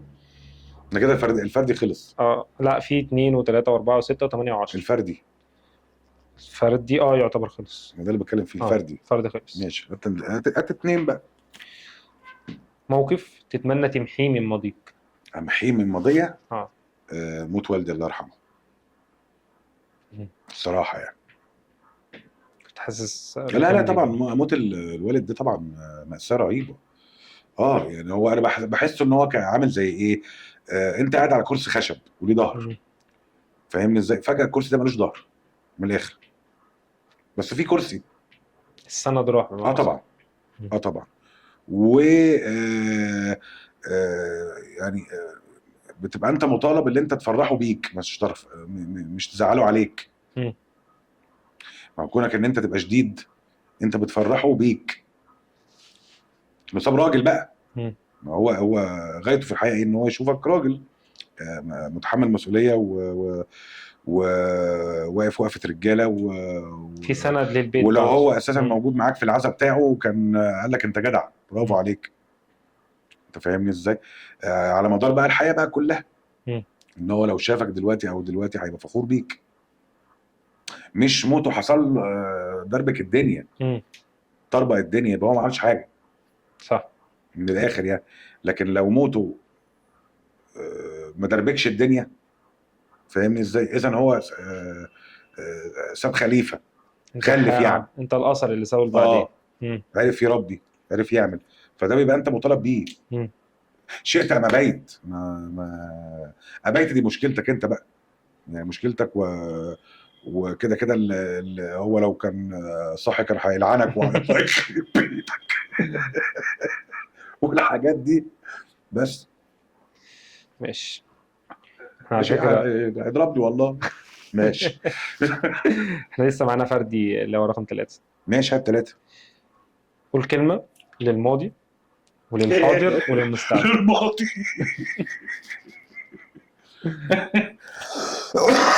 الماضي. بص هقول لك على حاجه، يعني الماضي انا ساعات بشتاق له كتير، لانه زي ما قلت لك حتى في حاجات لطيفه جدا ما بقتش موجوده. مم.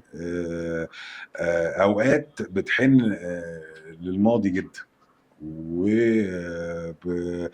وبتتنشأ عليه في ذكرى، مم. في حاله عشتها قبل كده. يعني يمكن حتى لما في اوقات بيبقى فيها صعوبه او فيها محبطات او فيها البحث عن الطريق وانت مم. مش عارف الطريق فين، في ظل وجود دوشه وفي ظل وجود ضلمه وفي ظل وجود الحاجات دي كلها، اوقات بتحن للماضي. فانا بعمل ايه بقى؟ بروح جايب الماضي صوت وريحه. مم. صوت وريحه بمعنى ايه؟ اروح فاتح مثلا ماسبيرو زمان، واروح رشش في ايدي كلونيا 5 خمسات مم. وشمها. وتفتكر كلونيا 5 خمسات دي كان جدي الله يرحمه بيحطها. مم. او بتشوفها في الجدود كلهم عموما يعني، لان تعتبر هي تقريبا الكولونيا اللي كانت موجوده كانش في غيرها وقتها. وانضف واحده يعني. اللي كان جاي بقى فاهم من بورسعيد كان معاه فاهم ازاي خمس كوبا تواليت، خزانات. فاهم ازاي. اوقات مثلا اروح مثلا واخد العربيه ورايح على مثلا باب الخلق، الازهر، الحسين. الحاجات اللي فيها ريحه انا منهم يعني، مم. انا من الازهر اساسا مم. والحسين وباب الخلق والقلعه والحاجات دي كلها. فتلاقيني اقعد الف بالعربيه ماشي. ممكن يبقى الوقت بالليل جدا لدرجه الناس نايمه، والاوقات والمحلات قافله وبتاع، مم. ولكن ساعات تروح متكعبل مثلا ايه في ريحه كبابجي كنت بتعدي من عنده وانت عيل صغير فتشم ريحه الشوي، مم. او قهوه هي بتعمل المعسل بتاعها فريحه القهوه كلها معسل فتشم ريحه المعسل القديم، مم. او ريحه المنطقه بتاعت المغربلين وانت ماشي، مم. فاهمني. او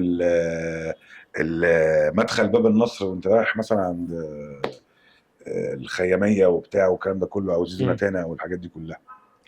ف بتفتكر الايام دي تديك زي ايه، زي باور بانك كده، انت مم. فاهم ازاي، اللي هو الريفرش بتاع مم. العيل الصغير يعني، فاهم ازاي. انا بتكلم، انا بحس ان هو ايه، خليك يعني اللي هو راشد من بره مم. ولكن طفل من جوه. دريان بكل حاجه حواليك. يعني انت مم. شكلك كبير من بره ولكن خليك طفل من جوه. مم. ولذا تلاقيني اللي انا مثلا ايه اسعد اوقات ممكن اقضيها، ممكن ما اقضيهاش مع اصحابي، مم. ممكن ما اقضيهاش مع اصحابي، برغم ان انا ببقى سعيد برضه وانا بقعد مع اصحابي، ولكن لو قعدت مع عيال صغيره بقى احلى مم. بكتير. ونلعب مكانه ونلعب بازل ونلعب بلاي ستيشن وننفخ بلالين ونعمل كده. مم. انا بحس ان ده انبساط اكتر، لان انت طاقه العيل الصغير دي ب ب ب ب مش بحس ان هي ب ب ب تديك باور كده. بتنور مم. المكان، مم. بتنور المكان، خصوصا ان هو آه، ما مش في شايل هم حاجه. مش حكايه مش شايل هم، لا يعني هو شايل هم على فكره. مم. الطفل الصغير ده شايل هم، شايل ان هو لو خرج وشبط في لعبه ده هم بالنسبه له مم. برضه، ما ده هم، وعياط وزعل مم. ودبدبه، وده هم برضه بالنسبه له، ولكن هو لسه نقي. مم. ما بيجريش على حد عشان هيديله فلوس، ما لبستهوش الحياه بمعنى اصح. ما مم. بيجريش على حد. هو لما يجري عليك هو ممكن هو عارف ان انت مش هتديله فلوس، ولكن هو بيجري عليك عشان بيحبك، مم. بيجري عليك عشان مش عايز منك حاجه يعني، مش قاصد ينافقك عشان تبقى مم. صاحبه، مش قاصد يقعد يقول لك كلام حلو عشان يكيفك فانت تاخده في ايدك في تعمل كل. بطبيعته. مم. فبحس ان ده كده. مفيش نفاق بمعنى اصح. مين؟ بقول لك مفيش نفاق. مفيش اخلاق وحشه، ما مش هو صح. النفاق ده جزء. مم. مفيش اخلاق، مفيش كذب، مفيش ملوثات، مم. مفيش صح. والملوثات من المهبطات، خلي بالك برضو، مم. يعني الملوثات من المهبطات، مم. انت فاهمني ازاي. انت لو كويس وطيب ولطيف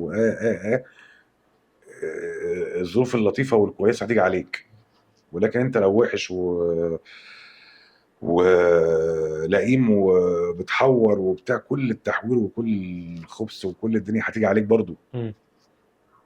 ما هو كل اناء ينضح بما فيه. صح. بس اختار لك انا ولا انت الله تختار؟ يخرب بيتك.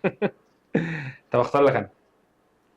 رقم 8، مين تحب تاخد معاه دور بطوله في الزمن انا القديم؟ مش عايز رقم 8 ده، انت اخترتني. قول يا عم. مين تحب تاخد معاه دور بطوله في الزمن القديم؟ في الزمن القديم لا كتير اقربهم كتير لقلبك. كتير. كنت عايز ابقى مع اشرار الظراف الصراحه، يعني ان هو مم. او الشرير الظريف، اللي هو مثلا يعني انا كنت بحب بعشق مين؟ توفيق الدين، مم. بعشقه جدا. ستيفان روستي، بعشقه جدا. محمود المليجي، مم. بعشقه جدا. آه، زكي رستم بحبه قوي. مم. عادل ادهم بموت فيه. باشا.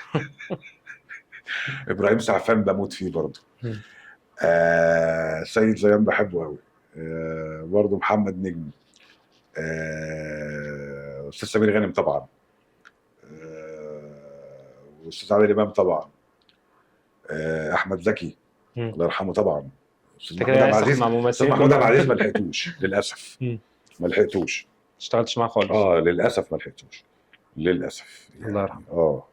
في طبعا بقى الجيل اللي هو الابيض واسود ده طبعا كله. نجيب مم. الريحاني بموت فيه. مم. بموت فيه. وللاسف الواحد برضو لما بينضج فنيا بيفهم اكتر.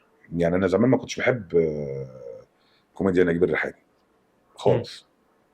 بحس ان هي كوميديا سودة، وبحس ان هي كوميديا يعني بايخه. مم. بس بتضحك، بس بايخه شويه.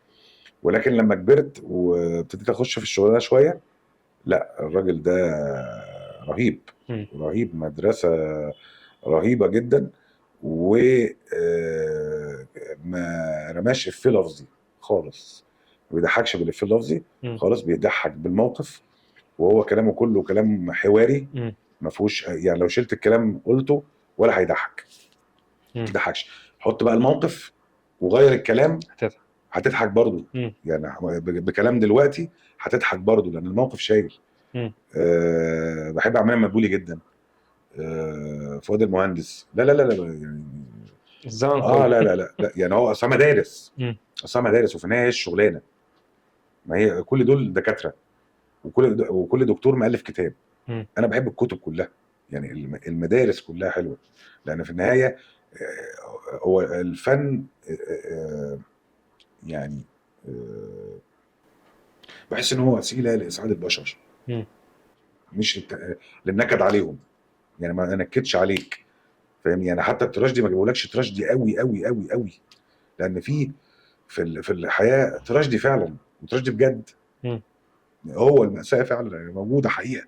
مم. ولكن انا في الفن اجيب لك المأساة بس ما اجيبها لكش هي زي ما هي بسوادها بحاجات بس اوريها لك. مم.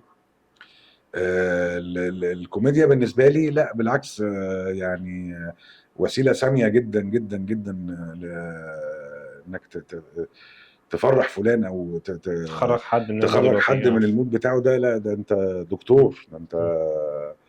يعني جراح. تستحق الاوسكار بقى اللي هي مش عايزه مين يا تيجي فندم؟ للكوميديان. ما بيدوش يا عم اوسكار بقول لك للكوميديان بقى والله. اهو ساعتها تستحق الاوسكار مين يا باشا؟ ولا ككوميديان كتاثيرك في والله الناس ما في ذات نفسه. كوميديان خد يا عم. حتى مهرجان القاهره السينمائي الدولي ما فيش حد خدها. يا ريت يسمعوا الرساله دي. والله العظيم حتى ما بيدوهاش للكوميديانات. عارف ليه؟ 4 و6 و10. ده رقم تليفون 4 و6 اه. 10. ده فيلم 2 4 6 8. 4 16 تختار ايه؟ 4 6 10. آه. هات 4 يلا. لو كل اللي انت فيه ده طلع حلم هتعمل ايه؟ هضحك. هضحك وهقوم واروح شغلي وعادي جدا وزي منه الفل. الى والله هترجع عادي تاني جدا للمحاسبه. جدا. عادي جدا وزي الفل واخر حلاوه، واروح اهرج واضحك واخر تمام. حقيقه بتقولها من جواك طبعا. يعني مش هتزعل ولا ازعل هتتضايق. من ايه يا معلم؟ اذا كان انت الواقع بتاعك كده م- وربنا نفس لك حلم كده لطيف، ان انت وداك حياه تانية وانت نايم. م- فاهمني ازاي؟ وخلاك تعيشها. وفي النهايه كانت لحظه احنا بنعيشها يا جماعه. يلا قوم يلا. م. سبورت حاجه تانية يعني، تديك فكره. حتى لو انت مثلا مش هي الحياه اللي انت شفتها دي، او انت مش عايشها بس انت شفتها في حلم، هتديك فكره لاي حاجه تنور. م. صح. على الاقل اكون رسمت لك الطريق. وش 6 و10. اخر سؤالين اهو. خلي 10. كان حلمك ايه وانت صغير؟ كان حلمي ايه وانا صغير؟ حاضر. كان حلمي ايه وانا صغير؟ هقول لك. انا احلامنا واحنا صغيرين بتختلف بالاعمار. يعني وانت دي حقيقة. عندك من 10 سنين لاقل، انت لا اما تبقى عايز تبقى ضابط لدكتور، مم. وده اللي بيتقال. وبعد كده لما تروح من 10 ل 20، انت بتبتدي حسب الشغلانات اللي بتلمع قدامك. مم. يعني انا ايام ثانويه عامه وكان نفسي اطلع طيار فايتر. مم. اللي هي مش لايقة مع طيار شخصية. حربي، طيار حربي. مقاتل. اه. وده عشان كان في فيلم اسمه توب جان مم. بتاع توم كروز. انت شفته؟ لا. تجيب معايا اقول له ايه؟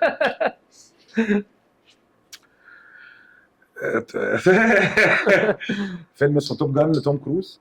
ده الجزء الاولاني بتاعه كان وانا ايام ثانويه عامه، كان 96 تقريبا 97. مم.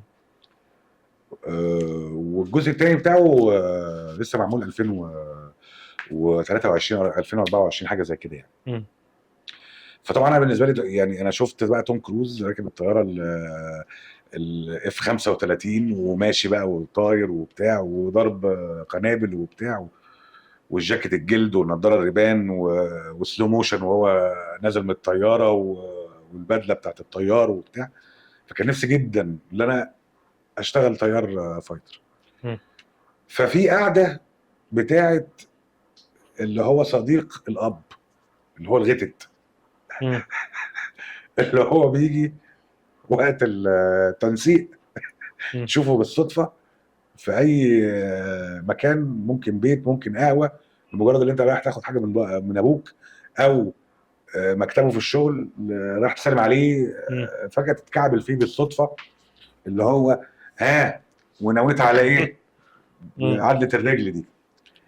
فقلت له والله يا فندم انا باذن الله يعني بتمنى يعني ان انا اخش كليه حربيه يعني، وباذن الله وابقى طيار فايتر وبتاع. قال لي مش هياخدوك.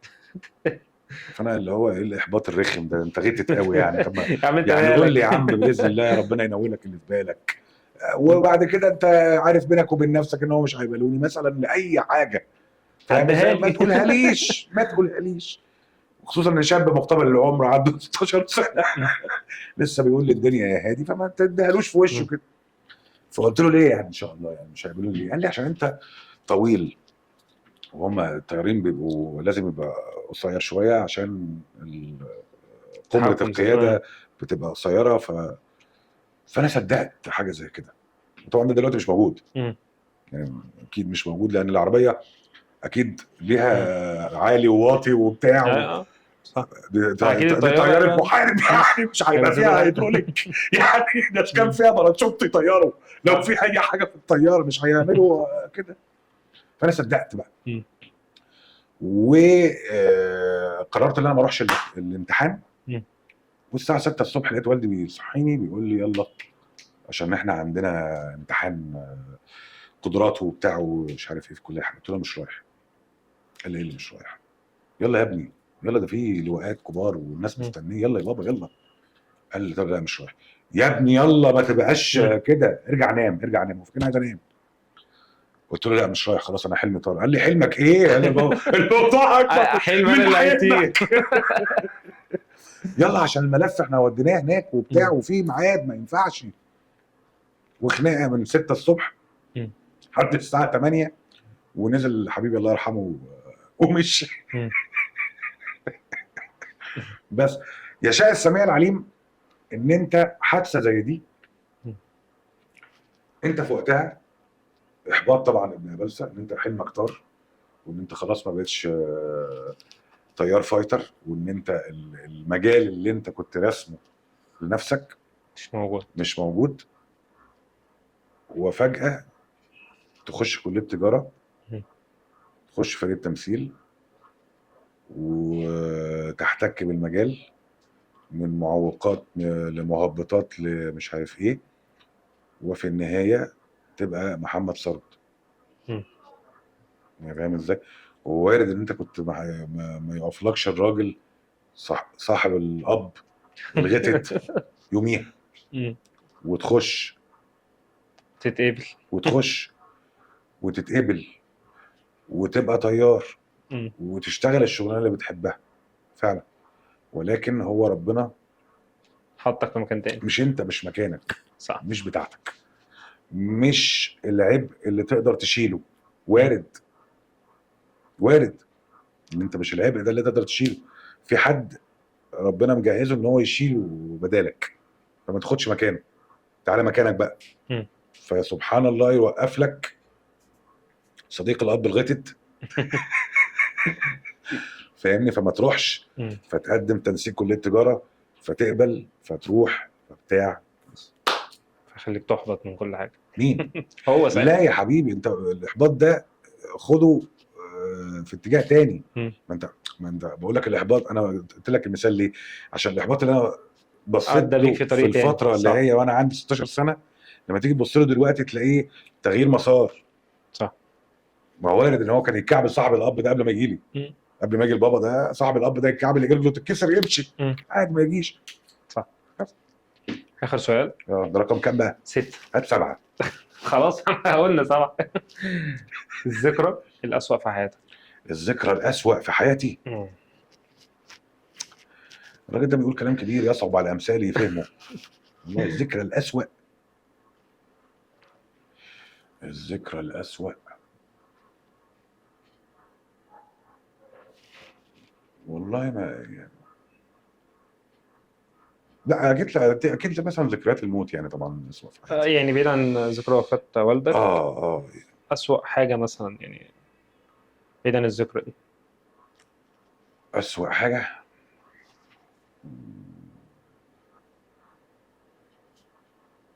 لا والله ما كانش عندي أسوأ ذكرى الحمد لله. مم. والله يمكن عشان بس الواحد اللي اصله بيعدي. مش بيعدي، مم. ما بياخدهاش الأسوأ. يعني انت لو حسيت بالأسوأ مم. هتتكسر. انت تغيير مسار الحاجة بص يا ذات معلم، نفسها. انت لو صح. جالك مشكله معايا ازاي، حط في دماغك ان في أسوأ. مم. فاهمني ازاي؟ بمعنى اجيب لك مثال بسيط جدا. عربيتك مم. وانت قاعد دلوقتي معايا، فجاه نزلت لقيت البربريز العربيه وقع عليه طوب. مم. فاهمني ازاي؟ فتقول الحمد لله ان هي جت في بربريز، مم. ما جاتش في فانوسين. مم. مش وارد ده كان يحصل؟ صح. صح. بلاش، كان ممكن تطلع بيها ويحصل لك حاجة. بلاش يا باشا، العربيه سليمه مم. وطالع رحت خابط حد موته، صح. انا مم. رايح في الاتجاه ده.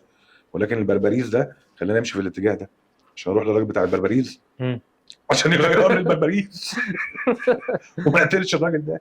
مم. صح، هي كده. يعني ما تبقاش، يعني ما تاخدهاش بجد قوي. مم. لان الكلام ده انت، ليا أنا ولا؟ يعني لا هقول لك، يعني بتكلم في العموم والله. مم. بس هو ما تاخدش الحياه بجد قوي، لان انت مش هتعرف تستحملها بجد قوي. لان الداتا بتاعت عقلك مش هتقدر تلم الدنيا كلها. مم. لان انت لو فكرت فيها بجد قوي هتفكر لدرجه ان انت ممكن، هي النمله اللي ماشيه في كورنر الحيطه دي بتاكل منين؟ مم.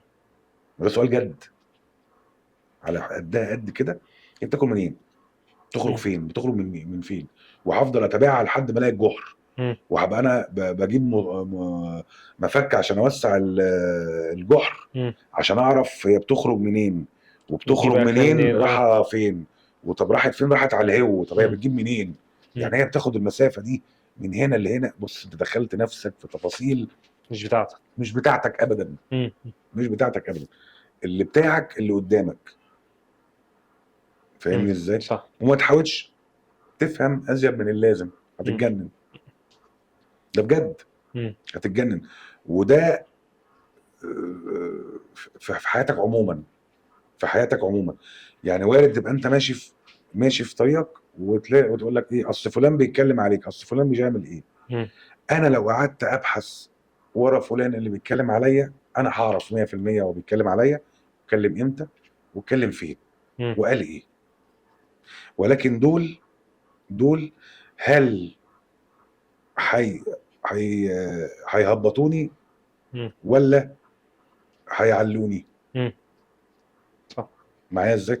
هو في الاول وفي الاخر هيهبطوني. ليه؟ لان وارد ان هو الشخص اللي بيتكلم عليك ده اقرب شخص ليك. مم.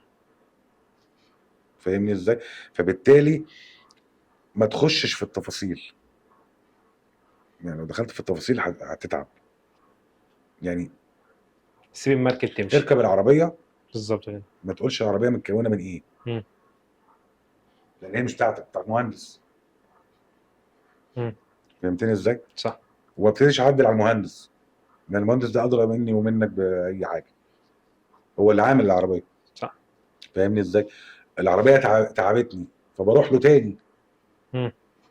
لكن ما بفتحهاش انا واقعد اصلح فيها، لان انا ما عنديش خبره الهندسه. مم. فاهمني ازاي؟ ما عنديش خبره ان في تبريد وفي موتور وفي كراسي وفي بتاع، ولكن كل ده شغال في هارموني واحد. مم. ما اقعدش بقى افهم ده وافهم ده وافهم ده وافهم ده وافهم ده وافهم ده، هضيع وقت. مم. معايا ازاي؟ هقعد في مكاني ثابت لحد ما افهم الحاجات كلها. اللي ورايا هيسبقني، اللي جنبي هيسبقني، اللي كان قدامي وفاضل له خطوه واجيبه مم. بقى في شارع تاني. سيبها على الله بمعنى صح. الكتالوج، ايوه. مشيت على الكتالوج زي الفل. ما مشيتش خرجت وعملت مهندس عنه الكتروني، البس في الدنيا حيطه، هتبوظ. صح كده. البس في حيطه وش على طول. فالرضا، التفاؤل، صدق هتوصل. مم. بخلاف ده اخبط راسك في اتخن حيطه. صح. الدنيا مليانه حيطان كتير. دي حقيقة. يعني مفيش ارخص من الصخر يعني. صح. تنورت الدنيا كلها ربنا يبارك بجد لك. والله. والله وانت كأبت احنا كده الدنيا خير كشاور. كأب الدنيا وبجد يا عم غير البرنامج والله العظيم 3 صدقني والله. انت مش حاسس ان انت اتكلمت جد النهارده غير كتير قوي؟ البرنامج صدقني والله العظيم. نورت مفيش الدنيا جد، كلها. ده جد ايه؟ وين